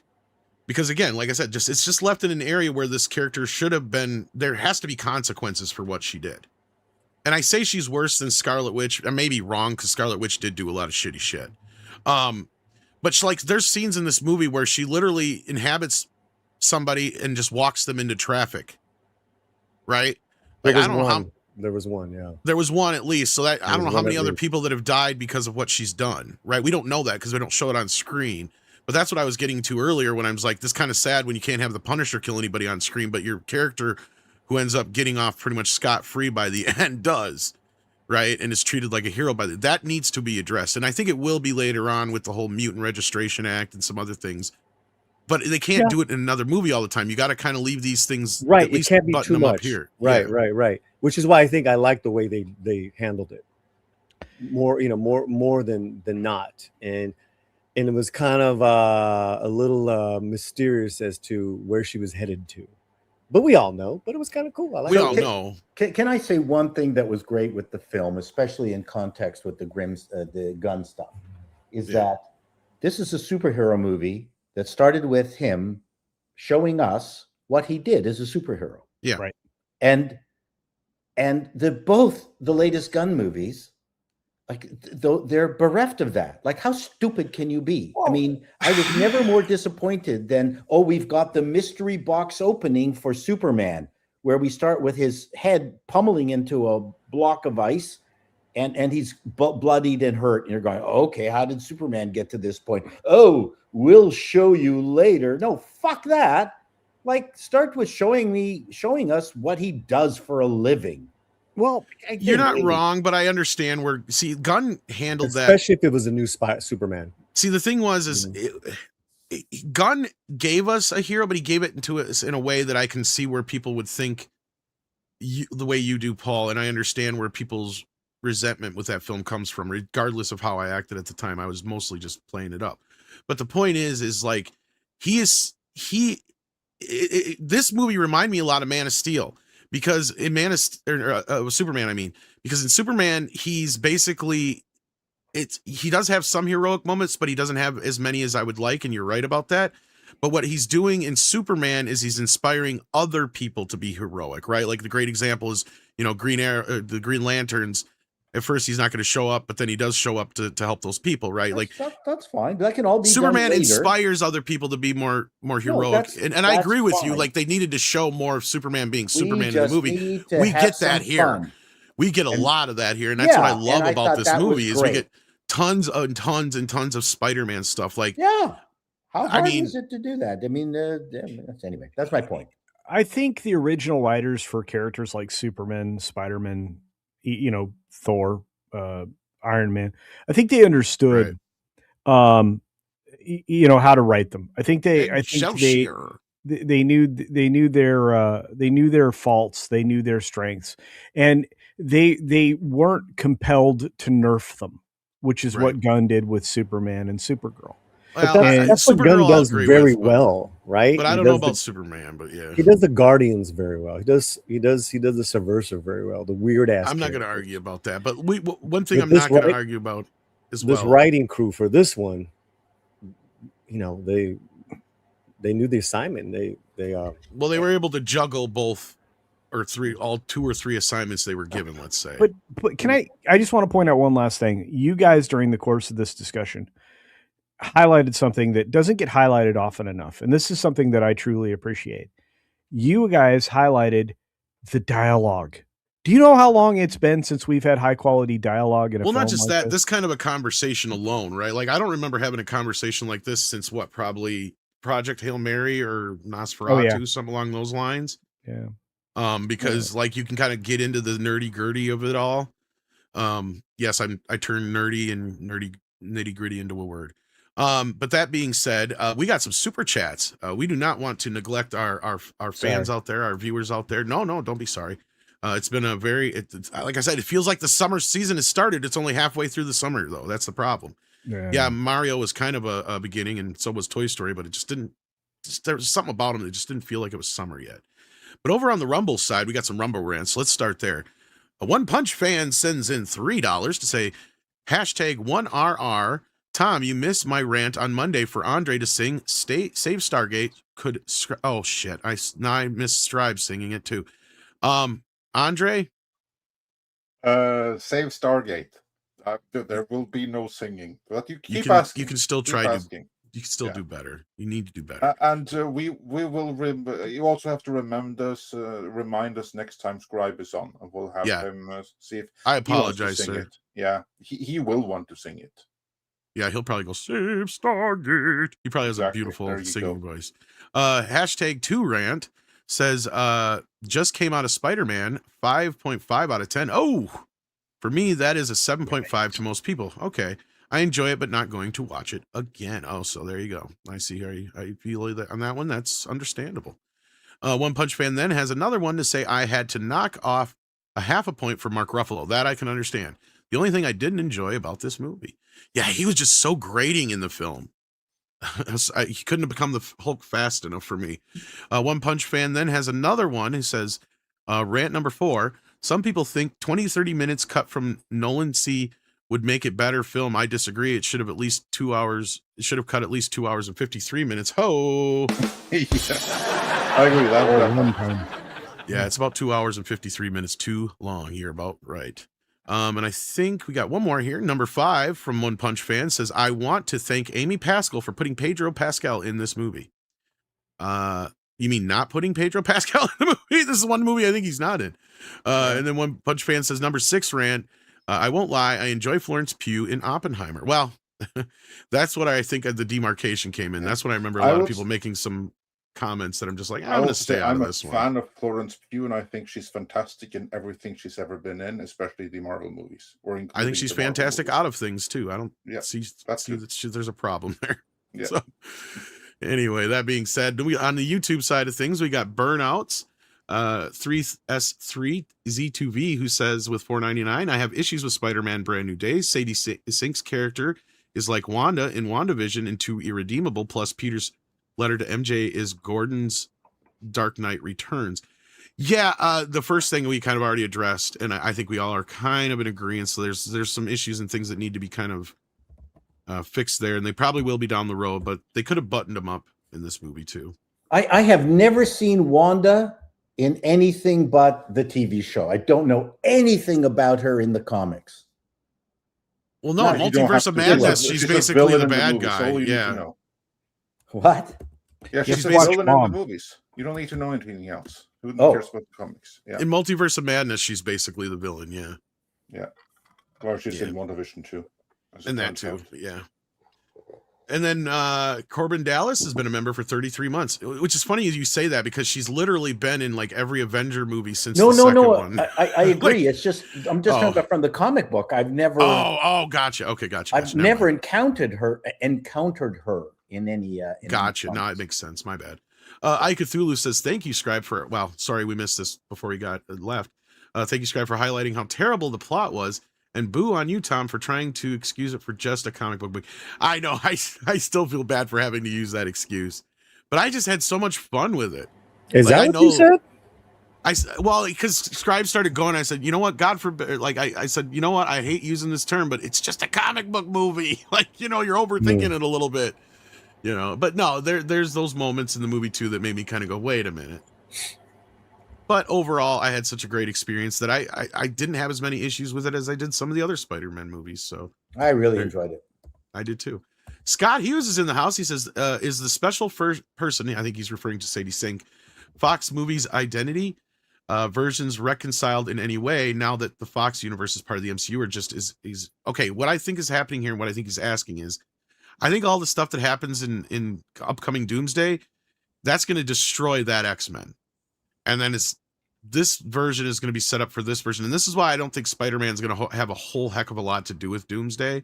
I don't think we're going to see him again until Secret Wars. And I think that's when they're going to probably get more into the X-Men stuff again. Because that's really all they got on the horizon, right? Like Spider-Man and X-Men. Because Fantastic Four ain't doing nothing for him. Ghost Rider and stuff, but that's 2000. But that's if it happens, right? Like we've been had how many stuff announced? How many things announced? This one I think is going to happen. I mean, it's I from hope the so. filmmakers of both Deadpool and Wolverine and the new Star Wars movies, same team reuniting. So I'd be shocked if it didn't. Well, yeah. That and they gave up on Blade today officially. So Well, they actually Well, been doing that for a while. And Mahershala's out, right? finally admitting it publicly, right? Like, this is something we've been on top. Like, I'm kind of pissed because we could have had this video ready and out already before this thing dropped. Because I told Andre about this, 2 days ago now? yeah. That this was officially done. Officially, finally done. But yeah. Now it's actually all out in the papers and everything. So, yeah. No Blade. Literally the easiest superhero character you could create right now. Well, The easiest movie you could make. If you read the summary that's Feige envisioned for the movie, we're kind of glad that his twisted version doesn't exist. Paul, this might predate you being on the show, but I was on top of all this stuff as it was going down. Andre will back me up on this. I trust you. Yeah, because we had contact with one of the writers there. So, there was a guy who was going to be, he was my former writing partner. He was going to be in on the writing team if Wesley Snipes was going to be on board. But the problem was they couldn't get past negotiations because, get this, of course, as we come to find out, that was confirmed, it was going to be a passing of the torch to Blade's daughter. And they wanted him to play basically a Whistler role, and he wasn't going to do that. Good for him. And that was the moment we heard he's like, I was told he walked. And then the next day or day after that, one of the two at Comic-Con is when they pulled Mahershala Ali out and said, here's our new Blade. And everybody's like, wait a minute, he's not that much younger than Wesley Snipes. What's this about? Well, and if you'd have paid attention to what was going on over here, you'd have found out what that was about, because they are intended the whole time to bring back Wesley Snipes and have him literally just pass the baton on to his daughter. That was the plan. And thank God we didn't get that movie. And it sounds like Mahershala Ali wasn't really on board with that either, because it sounds like that's where they were butting heads behind the scenes on coming up with a story, probably. I haven't read Mahershala's take on it yet, but that was what I was getting at the time, was that, yeah, they weren't seeing eye to eye. And then I had heard that the thing had died on the vine, and I checked with WW Pro, and he'd said, yeah, I'd been hearing similar things. And this is like a year or two ago now that we had talked about this. A long time ago, because a lot of the elements of that script became sinners. And yeah, and then the other side of that, and they also used the props and shit too, and the costumes. Yeah, and then the other side of that too was shit, and I forgot. But anyhow, yeah.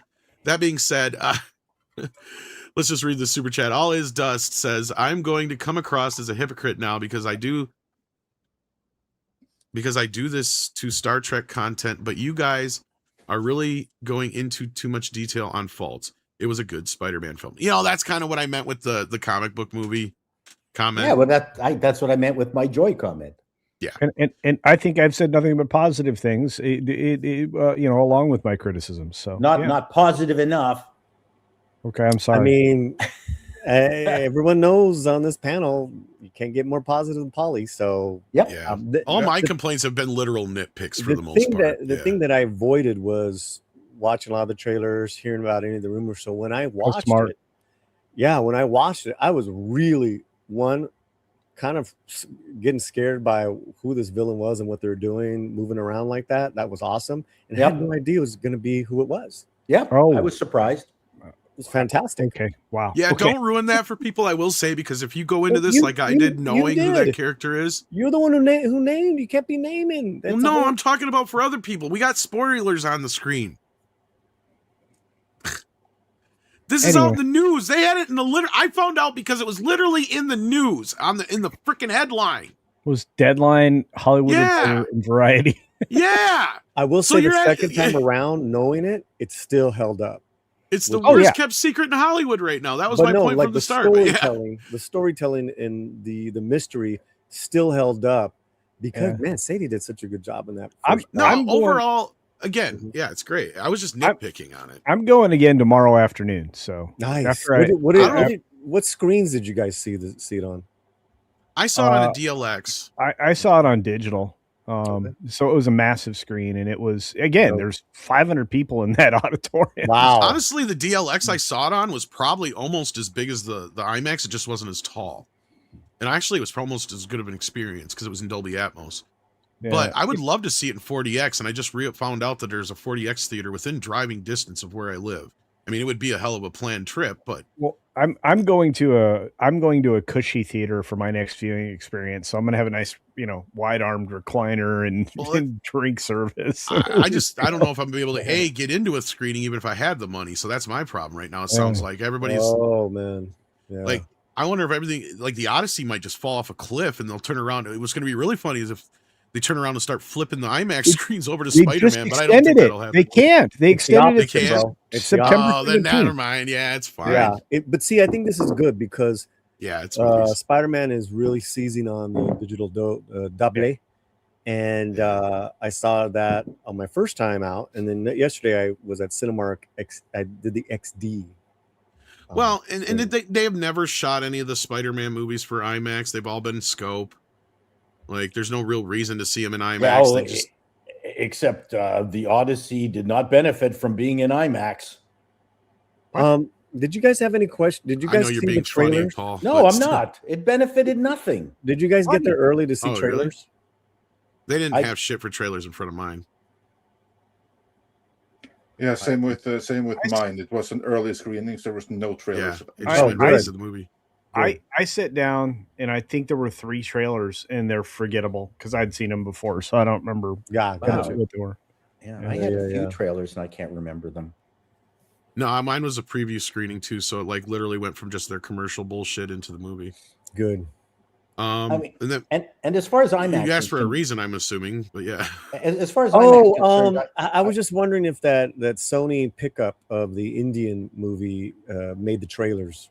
But apparently not, because you guys would have mentioned not here. No. What did you say? What were you going to say, Paul? No, I was just going to say that because it was a Canadian invention and our museums brought in IMAX early before it was used as a theatrical device. Right. It was used as an educational tool. Yep. They were initially doing flybys from Canada through every province. Oh, science center projection system.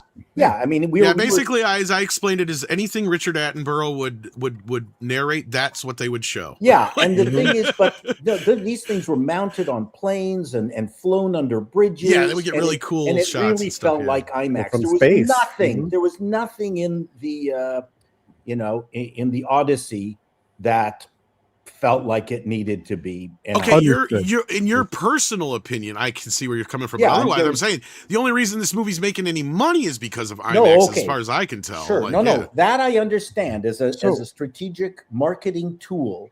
I completely agree. So I'm gonna say something because I skipped out on seeing a film recently in ScreenX. Has anybody seen one in ScreenX? I think I have. It's a lot like the DLX screens, basically. 270 degrees. Yeah. Can you really watch all of that? Well, you got to be farther back. See, I like the DLX screen is like actually I think bigger than that because there's that and then there's the other one. It's flat. No, the DLX is round-ish, but it's because I was a little too close. Like I was because that's the only seats I could fucking find. Thank God it wasn't IMAX though, because I'd have been like this the whole time, and everybody would look like fat-faced and shit. Well, the Kodak Pavilion in 1967 at Montreal, the World Festival had 360-degree movies. That's what 40X is basically now. That was pretty cool. So, but no, because that has it where it wraps the screens around you all together, not just a curved screen culture, but it literally has other screens around. I think it also might have been at Epcot. Oh, they had Circle Vision 360. Yeah. So they need to do IMAX porn. Well, duh. What do you think is going to be playing on the Sphere in a few years? Nothing else, but maybe we can move on with the super chat currently on screen. Packet Proton says, "Am I the only one who never got into Spider-Man or GI Joe or Transformers for that matter? I was always He-Man, Gadget, Thundercats, Turtles." I'm sure you're not the only one. I was a lot like you, except for I would probably flip out Thundercats with something else. I always liked Spider-Man, but Spider-Man's the only thing on this list for me. I would probably flip. See, for some reason, Thundercats just didn't click with me as well. I liked it, but it just wasn't as my jam as much. I liked Voltron, Thundercats. Yeah, Thundercats was for homos. There you go. I mean, I loved No, it was for 70s furries in the Spider-Man making. on TV. No, but Yeah. I get where Pack and Protons is coming from. We got similar-ish tastes in that respect. I would probably had Ghostbusters in there instead of Thundercats. But what I'm finishing saying is that I wasn't into these other ones. Definitely into Spider-Man and Superman. Yeah. Well, weren't you a little old for G.I. Joe and Transformers? Exactly. That's only Paulie? natural because these are. Oh, wait a 80s minute. properties. No, the G.I. Joe The 70s big ones you're not. characters No, I have. but I'm talking And about the 80s when by the time the No. cartoons came correct. around. I was yeah. already like, Old enough. You're chasing tail. Yeah, exactly. Jay Henson says, saw a brand new day last night per Tom's review. Well, I hope you enjoyed it. Don't know what happened to 3D, but they must have made a big jump in technology. It was incredible. Oh, I'm glad to hear that. Close to Avatar quality of 3D. Would not have seen it if Tom didn't like it. Well, I want to see it in 3D now. I did before. Now I really do. I almost bought a 3D ticket yesterday. Well, it's because there was a time where I know it was Clash of the Titans. Clash of the Titans gave 3D a bad fucking rep. Because there was a time where I said that, yeah, shooting in 3D works to a point, but that's where it gives people really fucked up things. Now they were starting to get really good with doing it with computers, but then they rushed that job with Clash of the Titans, and then ever since then, people are like, oh, 3D sucks, 3D sucks. It's like, yeah, well, you're missing out on some of the really great 3D experiences, because Ant-Man, fucking amazing in 3D. All the Guardians films were amazing in 3D. I've seen all but this movie of the Spider-Man movie in 3D, and I plan on seeing this one in 3D. The Jewish Spider-Man. I did. I'm was doing it now really on weird. purpose, yes. Beowulf I do it all was the time. really weird. I still I did still not see want to say Beowulf, in but- regards to Ant-Man, justice for Luis. They used his van. It was integral in the Avengers, and no Luis. What the fuck? But my point was those were post-made I know. into 3D, as No, we opposed got to the- like we with got Peter it. Jackson was another one that didn't help. Was shooting The Hobbit at 48 frames in 3D. That did That's not the fucking worst theatrical experience of my entire life. I never saw You were that. coming off of the hype of Avatar, and Tron, even though it didn't do the greatest at the box office, was probably the second best 3D experience after Avatar at that point. And then we get into some of the Marvel ones that started coming along. And like I said, Ant-Man, Yeah, but the Hobbit amazing. in 48 Hobbit in screwed that it up. 48 frames per second in 3D, worst theatrical experience of my entire life. I can see why. Swore off like that super high frame rate, 48 frames per second. I swore it off there and then. Never again. yeah. And Dread's And I another one also that just people basically liked. decided that, from here on out, I'm seeing the rest of the Hobbit movies. If I see them at all, I'm not even seeing them in Blu-ray. I'm seeing them in VHS. But culture has to say something. No, I am calling time out so Paul can do what he needs to do. Very sweet of you. Yes. So, anyways, thanks for having me, guys. Have a good weekend. I'm heading off to watch the Jays lose from first to worst. and what can I say? Are they playing the Doyers? What? Are they playing the Doyers? No, they're What? playing Cardinals. Oh, okay. Oh, they got a terrible. Did you team say right the now. Goyers? What? Goyers? That's The how. Goyers. That's how Angelinos say it. Oh, well, Dark King says Chato's review of Spider-Man has been HIV positive. Oh no! Wow. Ouch. Wow, he's giving it the Fauci review. My Ouch. goodness. Wow. Have Oh. fun. Wow. Have fun at the ballpark. Well, I will do on that Looks- note, it's a beautiful day. my counsel says I should plead the fifth. So yeah, Yes. Yeah. Yes. Always plead the fifth. Have a Dodger dog for me. And I'll do that. I'll do you that. do that. He's in Toronto, fool. Oh, Toronto. Toronto. Yeah. Is that What's a the big good thing at uh, Toronto Stadium? What's Is the that big a thing good there? stadium? No, well, Really it's quickly? the Sky Dome. Nice. Brats are big in So the answer Wisconsin. is So what's no. the big thing there? Oh, I have no idea. I'm going with a rich friend. We get to go to the special deluxe. Dope.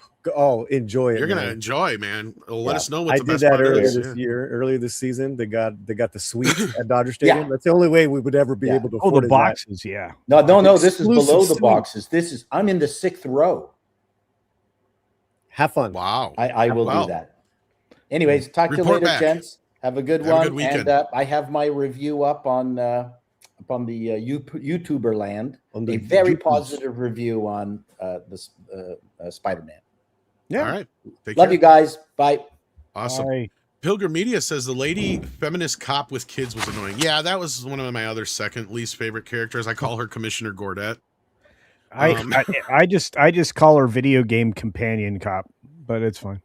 She just needs to be there to facilitate basically somebody as a liaison between the cops and Spider-Man, basically. And I don't know her character from fuck all from the comics, so I can't Either. whatever. I totally disagree. We know. This. Why it has nothing to do with the actress. It has nothing to do with the actress, Paul. Why would I say? I mean, I what didn't said? even get my thought out, and you already you did. I had a feeling that's where you're going to jump. We know, Paulie. What's that? No, about? you No, I said already it has nothing to do with the actress, is what I said. No, you previously already said as much. Is what I'm saying. We know. You've said as much. So the character was very vital, functional, because you had that dynamic of of the cop and Superman, superhero and the authority working. But they alluded to yo, you need to take a break. You're working too much. You're doing this too much. And then by the end, you got the warmth and you got the different dynamic in a friendship that I really loved. And I mean, at what part is this feminist? You know? Yeah, I don't know about that, but I just didn't think the character was all that necessary. Yeah, I mean, I thought, and then it's after the fact that I found out that in the comics she was a blonde, younger DeWolf, right? The younger character. This is why I call her race bent Jean DeWolf, because she is a younger woman. And I don't care about that so much as she just, to me, it's like, and I understand the role she fills, but she could have easily just been a member of S.H.I.E.L.D. between the cops. You could have cut it out. Because you know who else I was missing in the, but I keep forgetting that nobody knows who Tom Holland's character is anymore, Peter Parker anymore. It's like where's Jon Favreau? I was like, oh, he was missed. I missed him in the movie. I'm like, oh yeah, but he wouldn't know who Peter is anymore.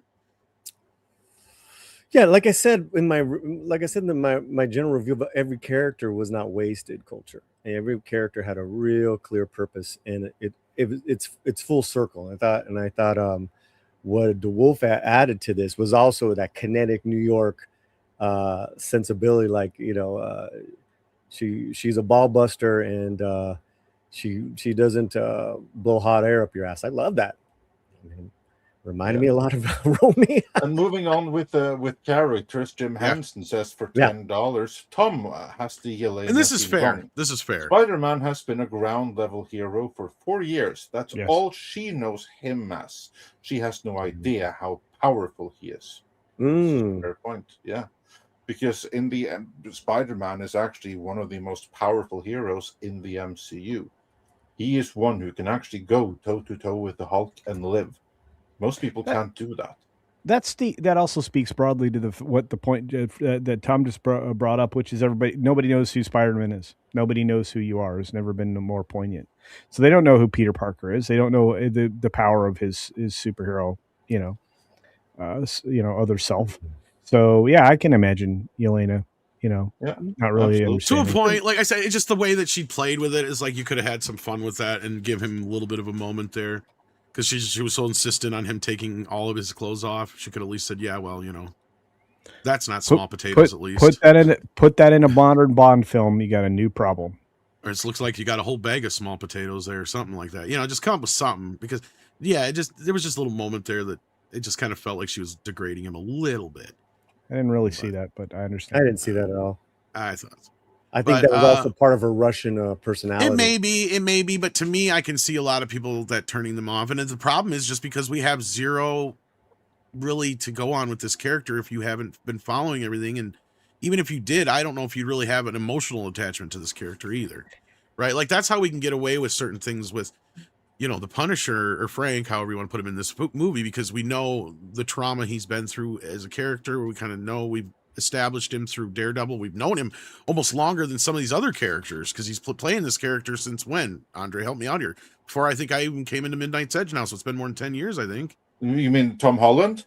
No, John Bernthal. Oh, he's been since 2015. 10 years, huh? Yeah, I was going to say, at least even longer than Tom Holland's been Spider-Man, technically. 10 years? Yeah, because they were auditioning it right around the same time. But he was on screen with Daredevil and everything already. That was the Daredevil. Can we forget that Daredevil was Yep. Season 1 was a long time ago now. Yeah. that's my Netflix point, was yeah. so good. Oh man, the street level characters were never better than when Netflix was making Since them. 2016, yeah, so same time. Was there a second season I of just Luke checked. Cage, Andre? I don't think they ever What did. was that? Did they do a second season? I think they did a second season, but not a third season. Luke Yes, Cage there's was a second so season. good. Yes, there was a second Season season. 1 yeah. was badass. They But I even don't did know a if- Jessica Jones season 2. I Yeah, think. because Marasha Ali was in that. 3. They did 3 seasons of Jessica Jones. Yeah, because Really? Marasha Ali was in them. Dark King says, when will the member stream be on Saturday morning? Andre? Sunday morning. Showtime. Regular Showtime Sunday. And mine is Saturday at 10 a.m. Pacific. Yeah. Possibly Then- an hour before Showtime. We'll see. I don't know quite know yet. The next Morbius backs you up on The Hobbit being the worst movie for high frame rate. I agree. Well, just high frame rate in general does not work unless you're watching sports or a soap opera or fucking Or the porn. news. Or even porn is going to make it look weird. Film, you got to have some class, Andre. They need to bring some class back to porn. Yeah. Porn has gotten really crappy in the last 30 years. I'll tell you what, 20 years, especially with the internet. Now it's like literally just the end, like whatever you're going to go into. There's no story, no character, Bring no back Annie plot. Sprinkle, right? So yeah. Right. We need some plot here. People forget that Deep Throat was the highest grossing film of all time. It actually has a plot. Either way, yeah, no. Boo to HFR. Yeah, anyway, he says, give us Star Luckily, Wars or Hollywood Tron did. in high frame rate to be amazing. I don't know about that. See, because now I you're bet manipulating that's how you destroy Star Wars. and Exactly. In fact, I've seen so many people ex Morbius, and I've called them out on this. When you'll take like Phil Tippett's go motion animation, stop motion animation, whatever you want to call it, where he literally would add in like motion blur to make it look more realistic. And they'll add high frame rate to like Ed 209 walking down the hallway and take out all the motion blur. It's like you just destroyed a trademark copyrighted works, man. Like, I mean, he was the guy who came up with that. He's like, I can make this look more real. And he did for years. He took leaps from where Harryhausen started and took us to the point where CGI picked up, basically. Like he was the best. But anyhow, that being said, we are caught up, I believe. Let me double check over on the Rumble side. Check on the Rumble. That there's Can I just say that Absolutely, those go ahead. Hobbit movies were absolutely trash? You can, because they were. They were. And I love the Lord of the Rings line readings in Spider-Man.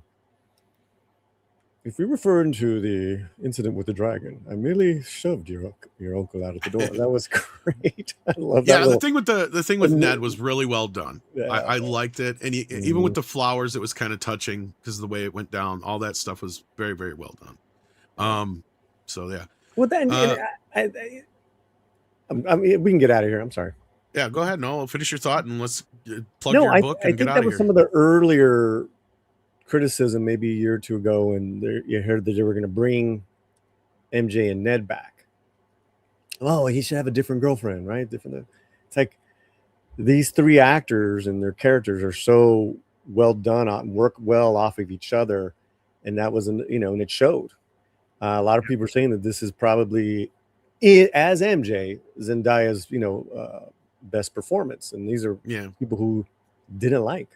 Well, and the door's left open for a few different things to happen in the future. They can either let her exit gracefully now, or she can just be a friend to Peter and part of the team, or there's that possible future where the love could reblossom, right? Like all three of those doors are open here now, to where there could be a Gwen Stacy in the next movie, or an actual Mary Jane or something like that. So we'll have to wait and see what happens here. And that's kind of where this movie feels like it's set us up for whatever is to come next is going to naturally just happen. Packer Proton says, Thundercats for what, Paul? Never saw Chitara or Police Cop? He must be behind, because he literally just sent this. Oh, it's possible. Oh, I'm thinking he's behind. So now when you catch up to this in the future, Packing Protons, you just time traveled for $2. Fine. But Paul's not here. So I'll just say what Paul said. Well, it just seemed pretty gay to me. Like, that's all he would say. I don't know. Very good. Again, seemed pretty pro furry. So yeah. I've seen Cats. It was gay. So was this. No. M. Miller says Spidey 5 villain needs to be Chameleon. Vulture's one that hasn't really. Well, no, that's right. We did get Vulture. Duh. We did get not I was like, really. Vulture's one that, not really. Not Though, really. like that was my point. Like we haven't really gotten Vulture yet. We haven't Sinister really. something. Yeah, Yeah, Sinister Six. Sinister Six. Screw the but- Sinister Six. Yeah, screw the Oh, Sinister Six. Calm down there. I Andre. wouldn't mind, and this is where we said earlier where I wouldn't be surprised if MJ winds up at Oscorp. Like I would like a new Norman Osborn. It wouldn't be bad. Oh, I'd rather they do Hobgoblin, but then do True. it proper, and it has to be Roderick Kingsley manipulating everyone, including Ned Leeds. It would make more sense since you've already had the original Goblin here, because there's no way Peter's going to be able to meet a Norman Osborn now and not go, wait a minute, something's up with this dude. Like, you know what I mean? Like, I know I got to watch him, you know, like, yeah. So that would make more sense. You're right, Andre. And you know, since they've already done it, it's a way of twisting it into that new direction. Exactly. Yeah. But anyhow, that being said, I think we have talked this to death. This was a 2-hour show. If you got your Friday's money's worth, usually on Fridays, we gotta don't stick around so long. We're going to get the hell out of here. got a Rumble rant. We did. Okay. 6th, 7th rant, maybe from Garvin no, Ambrose. it's Garvin Ambrose. Am I late? Just got here. I was lied to about the start of the banana ball. What the hell is the banana ball? That doesn't even sound like something that should. Wait a minute. phenomenal. Banana I'm working on. Banana Banana ball. Banana ball. Anyway, that being said, Culture, you got a channel called Yeah. Culture Casino. Yeah, and You I dropped do a some stuff. I dropped a very positive review on this film. Go check it out. It's out there in the world on the Culture Casino main channel. Tomorrow, I'm going to drop a new video that I'll have to do very quickly before my live stream for members, which is tomorrow as well. But I've got a video coming out on the garden place channel, my gardening channel, that is repairing my greenhouse in its entirety. So I will put the last 2 pieces of roof on and get back to growing things, so I can make more salsa, because I'm really bumming out. I can't make fresh salsa right now. So Sadie's over there. oh, hi Sadie. Can't see, Sadie. You just No, pointed. she's not over here today. She's over there. We don't Must know be if you're cooler telling the over truth. Yeah, it's also true. Sadie, make a noise. She looked at me. She's like, I ain't moving. Fuck you. Yeah, pretty much. Yeah, And Paulie, what you got going on? You got a book? You got a book?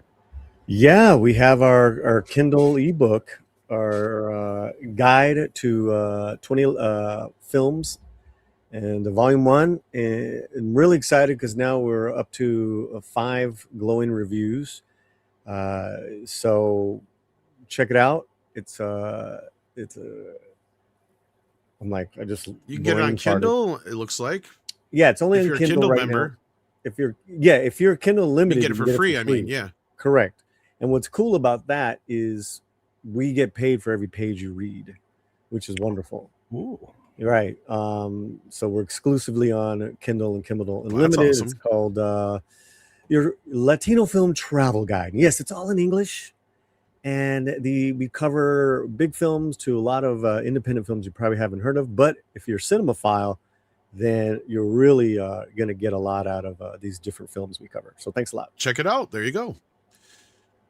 So thank you, Paulie, for being here. Thank you, Culture, for being here. Thank you, Paul, for being here this morning. Thank you for subscribe. Check out his channel as well. And Andre, Yeah, we got working on more videos. Go check back over the course of the weekend. There will be membership stream on Sunday. Check back for details on that. And with that, let's bring on the koalas in the rain. I gotta set that video up. Damn it. Yeah, I was trying to give you. Koalas in the rain, koalas in the rain, no fucks given. Koala, koala, koalas in the rain, koalas in the rain, no fucks given. Koala, koala, koalas in the rain, koalas in the rain, no fucks given. Koala.